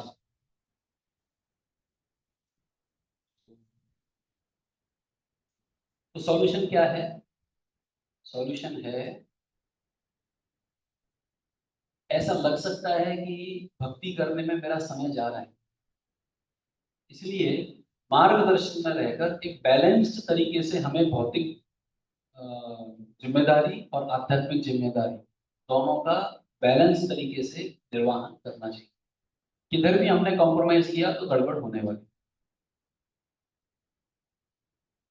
अगर तो एक जगह, एक और जगह पे प्रभुपाद लिखते हैं कि ये आहार निद्रा भय मैथुन का स्तर बढ़ाने के लिए हमने अगर बहुत मेहनत की भक्ति को छोड़ के, तो उस आहार निद्रा के लिए भी समय नहीं मिलने वाला है।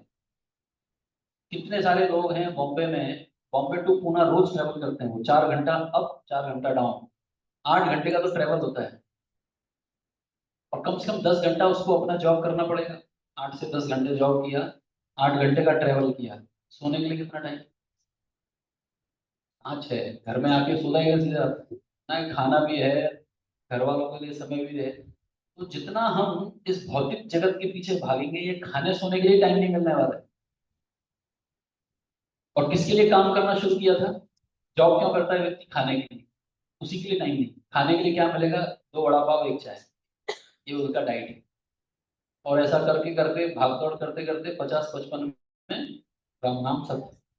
ये है भौतिक जगत के पीछे भागने का नतीजा। इसका सॉल्यूशन क्या है? Give time to self realisation.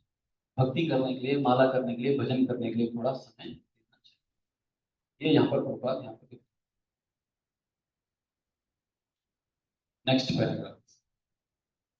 अब इसी बात को और थोड़ा लिखा है कि सेल्फ रियलाइजेशन के लिए टाइम नहीं दिया तो ये भौतिक जगत में नॉर्मल जीवन भी मुश्किल हो जाए। पढ़िए। यह शरीर, हमें यह मनुष्य शरीर गधों के समान कठोर श्रम करने के लिए नहीं मिला। क्या गधे और कुत्ते कठोर श्रम करते हैं? गधे करते हैं। दोबारा पढ़िए इस लाइन को, पढ़िए। यह मनुष्य शरीर गधों तथा कुत्तों के समान कठोर श्रम करने के लिए नहीं मिला। क्या जानवर कड़ी मेहनत कर रहे हैं? कर रहे हैं भाई। ये लाइन क्या बोल रही है? अरे लाइन पढ़ो ना, प्रभुपाद क्या बोल रहे हैं? कठोर श्रम कौन करता है? कठोर श्रम जानवर करते हैं। वो कुत्ते को पता है उसको खाने का कितना टेंशन है, और कोई भी बच्चा रास्ता चलता है वो उसको पत्थर मार सकता है। सो रहा है, कोई भी दूसरा कुत्ता उसके ऊपर अटैक कर सकता है। तो उनका ये जो ईटिंग स्लीपिंग मेटिंग डिफेंडिंग है, इसमें बहुत स्ट्रगल है। एक और श्लोक आता है 5वें स्कंद का, नायम देहो देह भाजान लोके कष्टान कामान अर्हते विड़ भुजान। कष्टान कामान अर्हते, बहुत कष्ट करके जो भोग प्राप्त करता है वो है जानवर का शरीर। तो मनुष्य का शरीर इसके लिए नहीं बना है। किसके लिए? कष्ट करके भोग प्राप्त करने के लिए मनुष्य का शरीर नहीं बना है। तो अभी जब आप इस दुनिया को देखो तो देखना चाहिए कि जानवरों के समाज में कितना कष्ट है, ये आप देखना चाहते हैं। छोटा सा भौतिक भोग, एक कुत्ते के मुंह में हड्डी आ गई, सब उसके दुश्मन बन जाते हैं। क्या है वो, एक बगुले को एक बड़ी मछली, मतलब चोंच में बड़ी मछली मिल गई उसको, बगुले को बड़ी मछली, बड़ा खुश हुआ वो आगे जा रहा था, पीछे मुड़ के देखा सारे बड़े बड़े बगुले उसके पीछे आ रहे हैं। समझ नहीं आई इनको क्या प्रॉब्लम मेरे से, मैं अपनी मछली लेके जा रहा हूँ। सब उसके पीछे आ गए और वो घेर लिया। अब उसको समझ में आया मेरे पास कुछ तो एक्स्ट्रा इन लोगों से। उसने क्या किया, उस मछली को दूर फेंक दिया। तो सब बगुले उस मछली के पीछे गए थे, और इसने एक श्लोक बोला इस बगुले ने, त्यागात शांति अनंतरम। त्याग करने से अनंत शांति प्राप्त होने वाली है। तो अगर आपको लग रहा है कि आपके आजू बाजू वाले आपसे ईर्ष्या कर रहे हैं, जल रहे हैं, बिना बात में आपको तकलीफ पहुंचा रहे हैं, तो सोचिए जरा, आपके पास ऐसा क्या है जो उनके पास नहीं है, तो त्याग दो। इसलिए कहा जाता है ना, ये चतुर्मास में आपकी प्रिय वस्तु को त्याग दो, कार्तिक में कुछ त्याग दो, जिससे आजू बाजू के लोग आपको परेशान नहीं करेंगे, आप बैठ के आराम से भजन कर सकते हैं। इसके लिए वो सब त्यागात शांति अनंतरम। तो जानवरों के समाज में बहुत स्ट्रगल है, अनलिमिटेड स्ट्रगल। आपको क्या लगता है, ये जो चिड़िया घोंसला बनाती है पेड़ के ऊपर, ये बिना सोचे समझे बना देती है क्या? बहुत सोचती है वो। आप देखना, ज्यादातर जो कांटे वाले जो पेड़ हैं उसके ऊपर चिड़िया घोंसला बनाती है, जिससे सांप नहीं चढ़ जाए। कितना स्ट्रगल है। तो मच्छर के लिए कितना स्ट्रगल है, बेचारा अपना डिनर लेने आया था, उसकी जान चली जाती है। एक आपने उसको ताली बजा दी, उसका जान निकल जाता है। It's struggle for him, he has to continuously be on guard. आपने देखा है कबूतर जब दाना चुगता है तो कैसे चुगता है, इधर उधर देख, एक खाया इधर देख, एक खाया इधर देख। आप कभी ब्रेकफास्ट लिए ऐसे? प्लेट नहीं ले जाए मेरी, तो ये नहीं ले जाए मेरा। जानवरों को कितना स्ट्रगल है, सिंपल पेट भरने के लिए उनको स्ट्रगल। अब किसी भी बंदर का चेहरा देखना, खरोंच के निशान होंगे, स्पेशली वृंदावन में खरोंच के निशान होंगे, कुछ खून निकल रहा होगा, हार्ड स्ट्रगल। मनुष्य का जीवन ऐसी मेहनत करने के लिए नहीं बना है। और वो मेहनत करके जानवरों को क्या मिलता है अल्टीमेटली, थोड़ा बहुत भोग, खाने को मिल गया, सोने को मिल गया, मैथुन जीवन मिल गया, अपना प्रोटेक्शन के लिए मिल गया, बस। मनुष्य जीवन इसलिए नहीं बना है। ऊपर की एक एक लाइन के ऊपर आधा घंटा अगर हम चर्चा कर सकते हैं, लेकिन समय नहीं है हमारे पास, इसलिए आगे भागना पड़ेगा। आगे बढ़िए। तो जीवन की सर्वोच्च सिद्धि प्राप्त करने की आत्मा साक्षात्कार की परवाह नहीं करते, तो भी प्रकृति के नियम हमें अत्यंत कठोर श्रम करने की करते हैं, भले ही हम ऐसा न करना चाहें। तो इस लाइन को अंडरलाइन कीजिए। हम आत्म साक्षात्कार की परवाह नहीं करें, मान लो यदि हम आत्म साक्षात, ठीक है, किसके पास टाइम है, कहाँ जाएंगे मंदिर, क्यों भजन करना चाहिए, मत करो परवाह, ठीक है। तो प्रकृति के नियम कठोर श्रम करने के लिए बाध्य करेंगे, फिर भागना पड़ेगा। या तो कृष्णा के लिए भागो, माया के लिए तो भागना ही है। आज के मॉर्निंग के श्लोक में भी ये प्रभुपाद का एक लेक्चर है इसके ऊपर। सुबह के श्लोक में हमने शब्द पढ़ा था ना, हरेर गुण आक्षिप्त मति ही। भगवान के गुणों में उसकी मति आक्षिप्त हो गई। आक्षिप्त का एक और अर्थ होता है पागल, विक्षिप्त होता है ना, विक्षिप्त मनुष्य। तो आक्षिप्त विक्षिप्त एक ही जैसे वर्ड है, पागल हो गया। प्रोपाल लिखते हैं क्लास में, लेक्चर में बोलते हैं प्रोपाल कि ज्यादातर लोग माया में पागल हैं। पूनम प्रमत्तः कुरुते विकल्पः। प्रमत्त लोग माया के पीछे पागल हैं, और भक्त लोग भगवान के लिए पागल हैं। हरेर गुण आक्षिप्त मति। तो पागल तो बनना पड़ेगा। कोई ये नहीं बोल सकता कि I will remain in same, मैं पागल नहीं बनूंगा। नहीं, या तो माया के लिए पागल बनना है या कृष्णा के लिए पागल बनना है, चॉइस है हमारी। तो जो शुद्ध भक्त है वो कौन है, कृष्णा के लिए पागल है। प्रहलाद महाराज के बारे में श्लोक आता है ना कि उन्मति मूढ़ धावती नृत्यति हसती रोदती। प्रहलाद महाराज भगवान के प्रेम में रो रहे हैं, हंस रहे हैं, गा रहे हैं, नाच रहे हैं, लौट रहे हैं, पागल है। तो सही पागलपन है। और जो माया, जो भौतिकवादी लोग हैं वो किसके लिए पागल हैं, माया के पीछे पागल। तो यदि हम आत्म साक्षात्कार की परवाह नहीं करें, भक्ति नहीं करें, भगवान के लिए पागल नहीं बने, तो माया हमें पागल बनाने ही वाली है। Yes, next. इस युग में मनुष्य को गधों और गाड़ी खींचने वाले बैलों की तरह घोर श्रम करने के लिए बाध्य किया गया है। बैल को देख के तो समझ में आता है, मेहनत करनी पड़ती है। गधे को देख के भी समझ में आता है। मनुष्य भी वैसे ही बन जाता है अगर। जिन भूभागों में इन असुरों को काम करने के लिए भेज दिया जाता है, उनका उद्घाटन श्री उपनिषद के इस मंत्र में किया गया है। यदि मनुष्य अपना कर्तव्य निभाने में असफल रहता है, तो उसे असूर्य असूर्य लोक में भेज दिया जाता है, जहाँ उसे निम्न योनियों में जन्म लेकर अज्ञान तथा अंधकार में कठिन श्रम करने के लिए तो पॉइंट यही है, अगर भक्ति नहीं करेंगे और अपना दिमाग लगा के सोचेंगे कि भक्ति में बहुत टाइम जा रहा है, मेहनत क्यों करूं, तो पढ़ने में मेहनत लगती है कि नहीं। अब आप लोग ये क्लास के बाद आपका कोई दोस्त पूछे जो मटेरियलिस्टिक है, कहाँ गया था, लेक्चर सुनने गया था, भक्ति शास्त्री क्लास करने गया था, क्या डिस्कस करते हैं वहाँ, ये सब रूपा की किताब है, इसके लिए पढ़ने की जरूरत है क्या। तो ऐसे ही हो जाता है, लोगों को लगता है भक्ति करने में कोई मेहनत नहीं है। कई बार मम्मी मेरे को फोन करती है और पूछती है, क्या सारे दिन हरे कृष्णा ही करता रहता है क्या।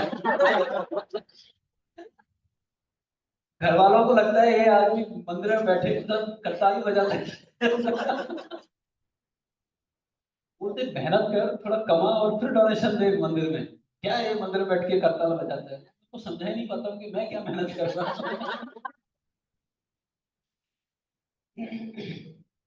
तो तो अगर हम आत्म साक्षात्कार की परवाह नहीं करेंगे तो भौतिक जगत में बहुत मेहनत करनी पड़ेगी। ओके, नेक्स्ट, अगला पैराग्राफ। हाँ, इसका टाइटल दीजिए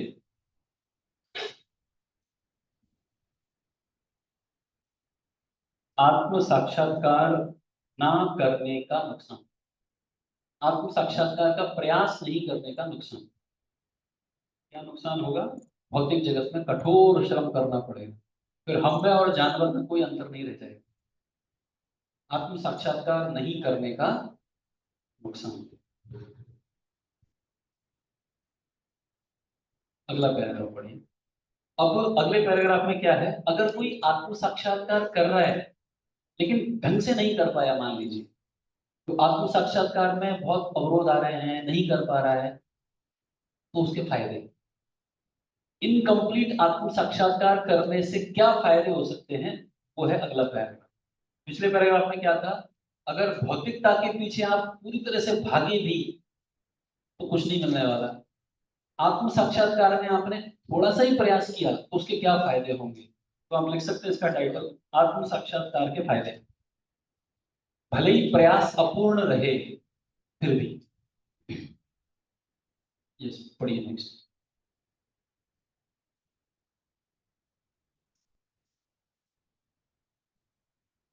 भगवत गीता 6.4143 कहा गया है कि जो मनुष्य आत्म साक्षात्कार के पथ पर चलकर भगवान के साथ अपने संबंध को समझने का सरकस प्रयत्न करने पर भी उसे पूरा नहीं समझ पाता, भरसक का अर्थ होता है उसने बहुत प्रयास किया अपना, लेकिन वो कंप्लीट नहीं कर पाया आत्म साक्षात्कार, तो उसे शुचि या श्रीमंत परिवार में जन्म लेने का अवसर दिया जाता है। शुचीनाम श्रीमताम गेहे योगो भ्रष्टो भी जाए, जो योग पद से भ्रष्ट हो गया उसको कैसे घर में जन्म मिलेगा, या तो ब्राह्मण यानी शुचि, या फिर श्रीमत यानी धनी परिवार में जन्म मिलेगा। जो शब्द आध्यात्मिक दृष्टि से उन्नत ब्राह्मण का सूचक है और श्रीमंत वैश्य या व्यापारी जाति का सूचक है। इससे सूचित होता है कि जो व्यक्ति आत्म साक्षात्कार पाने में सफल नहीं होता, उसे इस जन्म में किए गए सत्प्रयासों के कारण अगले जन्म में अवसर प्रदान किया जाता है। यदि पतित व्यक्ति को सम्मानित तथा उच्च कुल में जन्म लेने का अवसर प्रदान किया जाता है, तो सफल व्यक्ति को कौन सा पद मिलेगा, इसकी कल्पना करना कठिन है। ये है मेन इसका, इस लाइन को अंडरलाइन कर लीजिए। मतलब ये ऐसा स्कूल है जिसमें जो फेल हो गया उसको प्रिंसिपल बना दिया जाता है, तो पास हो गया तो बोले वो नहीं पता हमें। फर्स्ट क्लास लाया है, उसको क्या मिलेगा उसकी कल्पना ही नहीं है। नेक्स्ट। भगवत साक्षात्कार करने के प्रयास पत्र से मनुष्य को धनी या उच्च परिवार में जन्म मिलने का आश्वासन प्राप्त हो जाता है, किंतु जो प्रयास ही नहीं करता, जो मोह से प्रच्छन्न बना रहना चाहता है, जो आध्यात्मिक भौतिकवादी है और अत्यधिक भक्ति। हाँ जो सॉरी जो आध्यात्मिक भौतिकवादी है और भौतिक भोग में आसक्त है, उसे नरक में गहनतम भागों में प्रवेश करना पड़ता है, जैसे कि सारे वैदिक साहित्यों में पुष्टि की गई है। अभी तक क्या बोला प्रभुपाद जी ने, इसके बाद थोड़ा थॉट प्रोसेस चेंज है, इसलिए यहाँ पर कि अगर कोई व्यक्ति आत्म साक्षात्कार को छोड़ देता है और भौतिकता को संवारने में, भौतिकता को सफल बनाने में प्रयास कर रहा है, उसको क्या मिलेगा? भय मिलेगा, कठोर परिश्रम करना पड़ेगा, और कितना भी अच्छा बन जाए उस जीवन में, अगले जन्म में कहाँ से शुरुआत करनी पड़ेगी? Baa baa black sheep, twinkle twinkle little star, वहां से शुरुआत करनी पड़ेगी। लेकिन आत्म साक्षात्कार में अगर थोड़ा बहुत प्रयास किया तो नहीं भी कर पाया तो शुचि नाम हिम्मताम गे, इतना मिल नहीं वाला है। वही प्रोपा यहाँ पर लिख रहे हैं, प्रयास मात्र से धनी और इस परिवार में जन्म मिल जाता है। किंतु अगर कोई प्रयास भी नहीं कर रहा है तो उसको नरक लोक मिलते हैं। Yes, next. ऐसे भौतिकतावादी असुर कभी कभी धर्म का स्वांग करते हैं। स्वांग यानी ड्रामा, यानी दिखावा करते हैं। किंतु उसका चरम लक्ष्य भौतिक समृद्धि ही रहता है। भगवत गीता 16.17 ऐसे व्यक्तियों को आत्मा संभावित कहती है। इसका अर्थ है कि वे कपट के बल पर बड़े समझे जाते हैं और अज्ञानियों के मतों तथा अपनी भौतिक संपत्ति द्वारा शक्ति संपन्न बने रहते हैं। ऐसे असुर जो आत्म साक्षात्कार तथा ईशावास्य या भगवान के सर्वव्यापक स्वामित्व के ज्ञान से विहीन है, निश्चय ही गहनतम अंधकारपूर्ण क्षेत्रों में प्रवेश करें। ये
आर्थिक समस्याओं को डावाडोल धरातल पर हल करने के लिए नहीं बने हैं। समस्याओं का हल तो करना है, लेकिन कौन से धरातल पे नहीं? डावाडोल मतलब टेम्परेरी प्लेटफॉर्म पे नहीं, अपितु प्रकृति के नियमों द्वारा जिस भौतिक जीवन में हम लापट के गए हैं, उसकी सारी समस्याओं को हल करने के लिए। तो अभी हम जिस परिस्थिति में हैं, भौतिक जगत में हैं, 4 दुख हैं, 3 क्लेश हैं, इनका कंप्लीट सॉल्यूशन निकालना चाहिए। और वो सॉल्यूशन कैसे निकलेगा? भगवान के नियमों का पालन करना है, सरल जीवन व्यतीत करना है, आत्म साक्षात्कार के लिए प्रयास करते रहना। This is how we complete this shloka. इसका समरी इस प्रकार से है। पहले पैराग्राफ में प्रभुपाद ने सुर और असुर के बारे में बोला। दूसरे पैराग्राफ में आत्महा शब्द, आत्महा कौन होता है उसके बारे में बताया। तीसरे श्लोक में मनुष्य जीवन में अभी आत्मा नहीं बनना है, मनुष्य जीवन में क्या करना होगा, कुछ जिम्मेदारियां हैं, आत्म साक्षात्कार की जिम्मेदारी वो करनी होगी। अगर किसी ने मनुष्य शरीर प्राप्त करके आत्म साक्षात्कार नहीं किया तो प्रकृति उसको मेहनत करवाएगी, वो अब चौथे पैराग्राफ में है। आत्म साक्षात्कार के मार्ग में किसी ने अपूर्ण प्रयास भी किया तो भी उसको क्या फायदा मिलेगा, वो है। तो निष्कर्ष क्या है? अल्टीमेटली ऐसा प्रयास करो जिससे सारी समस्याएं जड़ से खत्म हो, बेसिकली भक्ति करो। इस तरह ये पूरा तो निष्कर्ष है, कंक्लूजन है, भक्ति कीजिए। कुछ ऐसा है जो समझ में नहीं आया है? क्वेश्चन? टेक माइक, माइक लीजिए।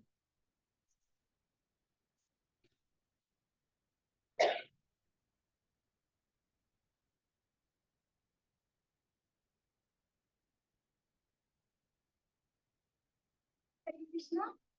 Today, one of the graduates came to us. शुरू हो गए मतलब मतलब जो भगवान का सीधा है, मतलब भगवान को फॉलो करता है, वो तो पूरी और तो उनको पूरी कथा ऐसी, उनको श्राप मिला था। पहले वो चित्रकेतु थे, बहुत बड़े भक्त थे, और ये भगवान की योजना थी क्या दिखाने के लिए, भक्ति को आप रोक नहीं सकते बाह्य आवरण से। कोई व्यक्ति दिखने में असुर दिखेगा लेकिन उसका हृदय भक्त का है। तो एक लेक्चर महाराज बोलते हैं, कुंती महारानी जो कि पांडवों की माँ है, उनका जो भक्ति का भाव है वही भाव वृत्रासुर का है। भक्ति के लेवल पे दोनों इक्वल है, बाह्य रूप से एकदम अपोजिट। ये एकदम खूंखार राक्षस है और देवताओं को क्रश करके गाजर मूली की तरह चबा जा रहा है, जबकि ये कुंती महारानी, लेकिन आध्यात्मिक स्तर पे दोनों सेम है। तो ये बाह्य रूप से आप जज नहीं कर सकते किसी को। ये असुर जैसा दिखता है तो शायद ये भक्त होगा नहीं होगा। और कोई प्रश्न? तो अभी हम चौथा श्लोक शुरू करते हैं 15 या 20 मिनट के लिए। अब देखिए, अभी तक हमने क्या देखा, ये 3 श्लोक एक सेक्शन है, अभी 4 से लेके और 8 तक, 4, 5, 6, 7, ये जो 4 श्लोक हैं, इनका जो कॉमन टाइटल है इसमें हमें क्या समझ में आएगा, अचिंत्य भगवान को समझने के लिए। अचिंत्य भगवान, भगवान कैसे हैं? अचिंत्य है, इनकंसीवेबल है। अचिंत्य भगवान को समझने के लिए मन या बुद्धि का कार्य, मन या बुद्धि नहीं बल्कि भक्तों की सहायता लेनी होगी। अचिंत्य भगवान को समझने के लिए मन या बुद्धि से नहीं, भक्ति और भक्तों के द्वारा समझ सकते हैं।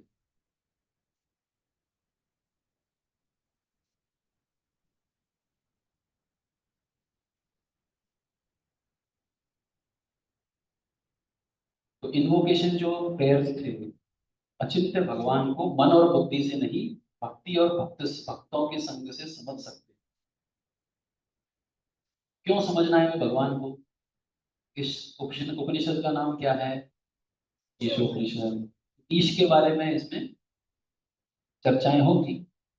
अभी तक हमने क्या सुना कि पहले इन्वोकेशन में था ईश पूर्ण है और वो इस पूरे जगत को कंट्रोल करते हैं, और इस जगत को कंट्रोल करते हैं तो आप अपना अपना कोटा लीजिए, सुखी से सुख से रहिए। कोटा का पालन नहीं करते हैं तो असुरी योनि में जाना पड़ेगा, कोटे का पालन करते हैं तो आप 100 साल तक जी सकते हैं। इसमें ईश के बारे में क्या है, कितना इंफॉर्मेशन मिला हमको इन 3 श्लोकों में? भगवान की शक्तियां, भगवान का स्वभाव, उसके बारे में कोई चर्चा थी क्या? नहीं था। तो वो अभी शुरू होता है, किस प्रकार भगवान अचिंत्य हैं। तो ये 4, 5, 6, 7, 8, 5 श्लोक हो गए। तो इन 5 श्लोकों में भगवान के नेचर ऑफ गॉड, भगवान का स्वभाव, उसके बारे में चर्चा है। मंत्र 4 पढ़ेंगे हम भी।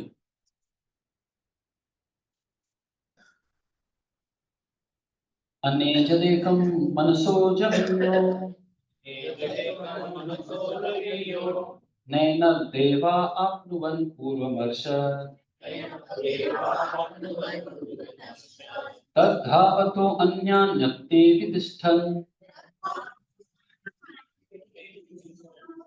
अस्मिन् अपो मातरिश्वा दधाति। देखिए, ये थॉट लाइन अभी अलग है। पिछला जो 1, 2, 3 श्लोक थे वो अभी उसको साइड कर दीजिए, उसमें एक ही कनेक्शन है। लास्ट श्लोक में आत्मा शब्द आया था, तीसरे में आत्मा व्यक्ति भगवान को नहीं समझ सकता। जो व्यक्ति आत्म साक्षात्कार के लिए प्रयास कर रहा है, सॉरी, आत्म साक्षात्कार के लिए प्रयास नहीं कर रहा है और पाप में कार्य में लगा हुआ है, आत्मा अपनी आत्मा का हनन करने में लगा हुआ है, वो भगवान को नहीं समझ सकता। क्यों नहीं समझ सकता? क्योंकि भगवान अचिंत्य है। कैसे अचिंत्य है वो ये एक और इसमें कनेक्शन है। अपने मानसिक तर्क वितर्क से हम अचिंत्य भगवान को नहीं समझ सकते। आत्मा व्यक्ति है, वो क्यों आत्मा है? वो सोचता है मैं अपने मन से पूरी प्रॉब्लम सॉल्व कर लूंगा, भक्ति करने की जरूरत नहीं। तो मानसिक तर्क वितर्क करने से आप भगवान को नहीं समझ सकते। भगवान को कैसे समझ सकते हैं फिर? जब भगवान खुद अपने आप को प्रकट करें, अपने रिवील करते हैं ना, उसको रिविलेशन कहते हैं। जब भगवान खुद प्रकट होंगे तब हम उनको समझ सकते हैं। भगवान खुद कृपा करेंगे, भगवान की कृपा से ही हम उनको समझ सकते हैं।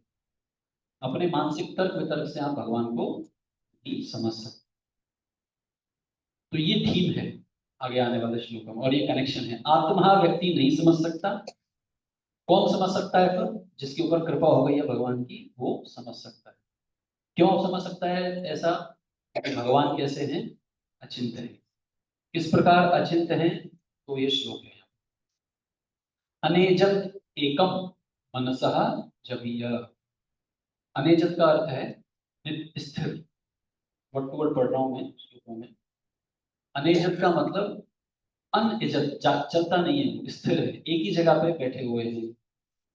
एकम, एक जगह पे स्थिर है। लेकिन मनसः जवीय, मन की अपेक्षा तेज।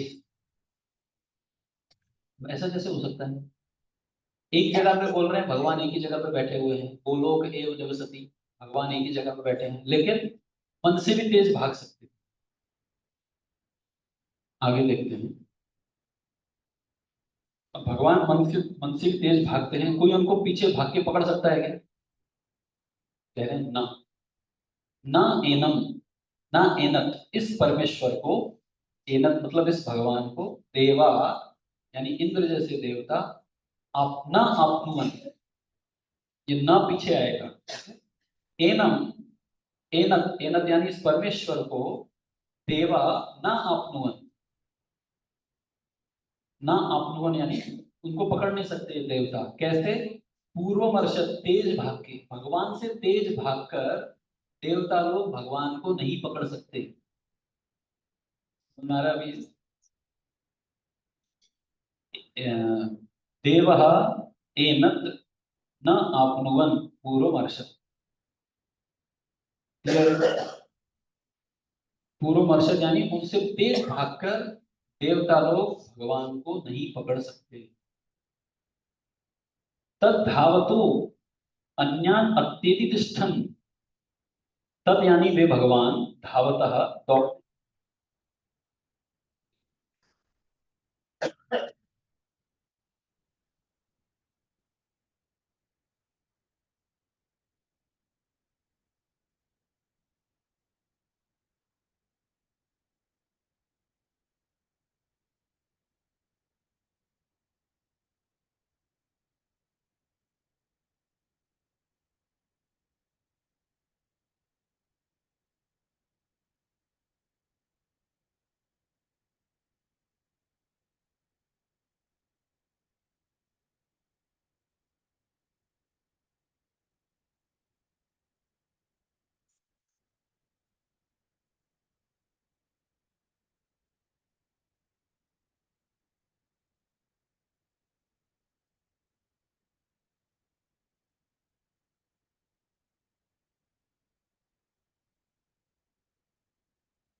हरे कृष्ण, हरे कृष्ण।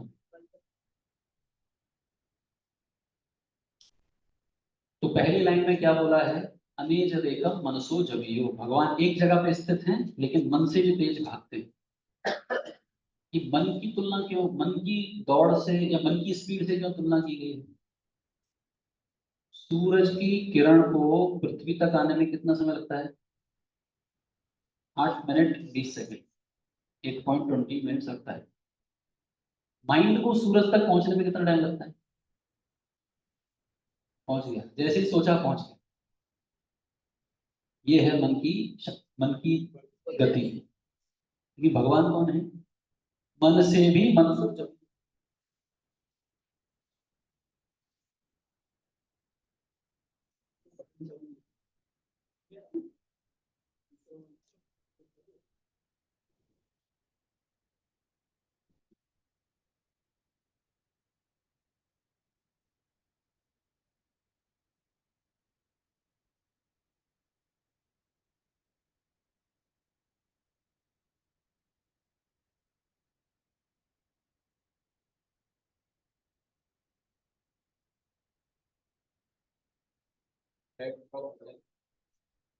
ओके।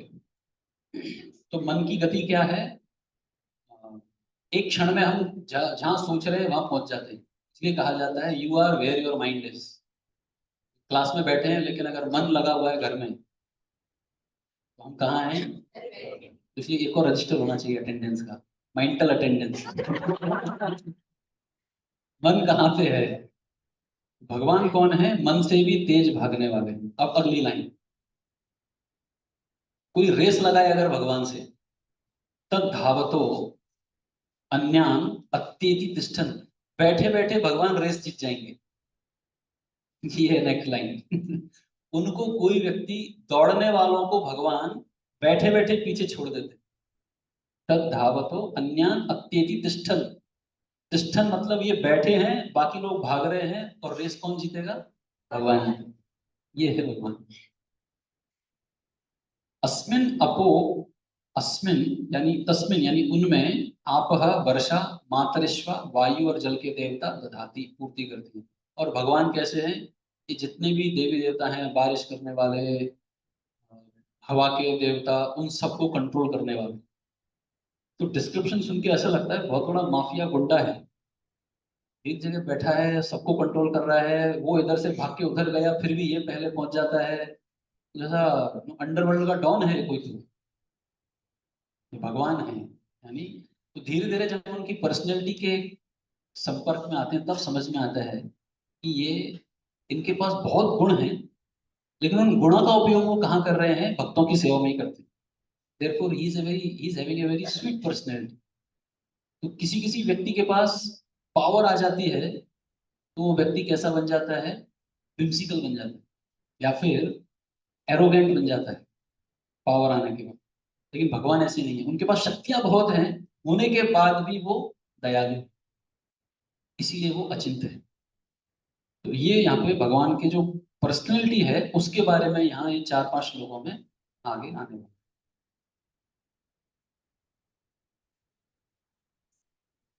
तो इसका अनुवाद इस प्रकार से है, अपने धाम में स्थिर रहते हुए भी, अनेजद एकम, राइट, अपने धाम में स्थिर रहते हुए भगवान मन से अधिक वेगवान है। कौन सा शब्द है?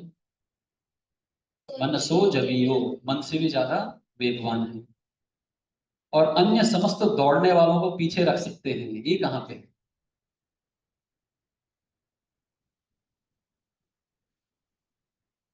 तद धावतो अन्यान अत्येति तिष्ठन। दौड़ने वालों को भगवान पीछे रख सकते हैं। शक्तिशाली देवता उन तक नहीं पहुंच पाते। नैन देवा आपनुवन पूर्वमर्शत। एक स्थान पर रहते हुए वे वायु और वर्षा की पूर्ति करने वाले देवताओं को वश में रखते हैं। तस्मिन आपो मातरिश्वा दधाती। वे श्रेष्ठता में सबसे आगे हैं। ये जो ये एक जगह पे नहीं है, ये पूरा इसका कंक्लूजन है। श्रेष्ठता में भगवान सबसे आगे है। तद धावतो अन्यान तेति तिष्ठन्। तो ये ईश का इंट्रोडक्शन है। अभी इसमें अगर देखें, एक एक लाइन के ऊपर भगवान की अनेक लीलाओं के बारे में आप बोल सकते हैं। भगवान एक जगह पे रहते हैं और बहुत दौड़ने वाले भी उनको पकड़ नहीं पाए। कौन सी लीला की भगवान ने ऐसी? लीला कहानी, काल यवन, काल यवन वाली लीला है। काल यवन पूरी तरह से दौड़ रहा था और भगवान चल रहे थे, फिर भी नहीं पकड़ पाए। और देवता लोग क्या हैं? भगवान उनको वश में रखते हैं। एक बार देवताओं ने युद्ध जीता, ठीक है। तो सभी देवता अपने घरों में आके अपनी पत्नियों को बोल रहे थे मेरी वजह से युद्ध जीता, पता है। अग्नि बोल रहा था मेरी वजह से जीता, इंद्र बोल रहा था मेरी वजह से जीता। सब वाह वाह कर रहे थे। भगवान को समझ में आया कि बहुत ज्यादा गर्व बढ़ गया है इनका। तो भगवान ने क्या किया, एक तिनके को ऐसा एम्पावर किया, रखा एक जगह पे, और सभी देवताओं को बुलाया। अग्नि को बोला इसको जला के दिखाओ। नहीं, इसको तो ऐसे ही जला दूंगा मैं, ट्राई कर। अग्नि जला रहा है, जला रहा है, चारों तरफ से अग्नि चारों तरफ है और तिनका मजे से बैठा हुआ है। अग्नि का पूरा पसीना निकल गया, बाजू में हो गया। भगवान ने बोला वायु को तुम उड़ाओ जरा इसे। वायु फूंक मार रहा है, टॉर्नेडो, सुनामी, सब पूरा ब्रह्मांड में हवा चल रहा है, तिनका मजे से बैठा हुआ है, कुछ नहीं हुआ इसमें। ऐसे करके एक एक करके सभी देवताओं की इज्जत भगवान ने नीलाम कर दी वहां पे। इंद्र अब थोड़ा लेट आया, बॉस है, लेट आया इंद्र। इंद्र ने देखा भीड़ लगी हुई है, सभी देवता लोग बड़े बैठे हुए हैं और कुछ तो चल रहा है वहां पे। तो पार्वती माँ थी उधर। पार्वती माँ से पूछा कि हे माता ये भीड़ क्यों लगी है उधर। पार्वती माता ने बोला देखो तुमको अपनी इज्जत प्यारी है तो भाग जाओ यहाँ से। वहां पे सबका बैंड बजा रहे हैं उधर। तो कोई भी देवता उस तिनके को कुछ नहीं कर पाया। उस दिन से ये कहावत आ गई कि भगवान की इच्छा के बिना तिनका भी नहीं हिल सकता। तो ये उस दिन से कथा आती है। तो कहने का अर्थ ये है भगवान इन सभी देवी देवताओं को एम्पावरमेंट देते हैं, तब वो लोग ये सारे कार्य कर पाते हैं। अगर भगवान नहीं चाहे कुछ नहीं हो सकता। तो हम यहीं पे ही रोकते हैं इसको। अगले श्लोकों में और इसके अचिंत्य स्वरूप का वर्णन है। आज हम इतना ही रोकते हैं। तो आई हैव समथिंग स्पेशल। ये जो आपके क्वेश्चन पेपर हैं, तो कितनों की इच्छा नहीं है इस क्वेश्चन पेपर को देखने की, कितने लोग नहीं देखना चाहते। तो आपके पास चॉइस है। और जिनको देखना है, क्योंकि हम इसके ऊपर डिस्कशन करने वाले हैं, उन प्रश्नों का सही सही उत्तर क्या था। तो अब इसमें से कुछ पेपर अभी भी चेक नहीं किए गए हैं, 4-5 पेपर चेक नहीं हुए हैं, तो आपको नहीं मिलेंगे।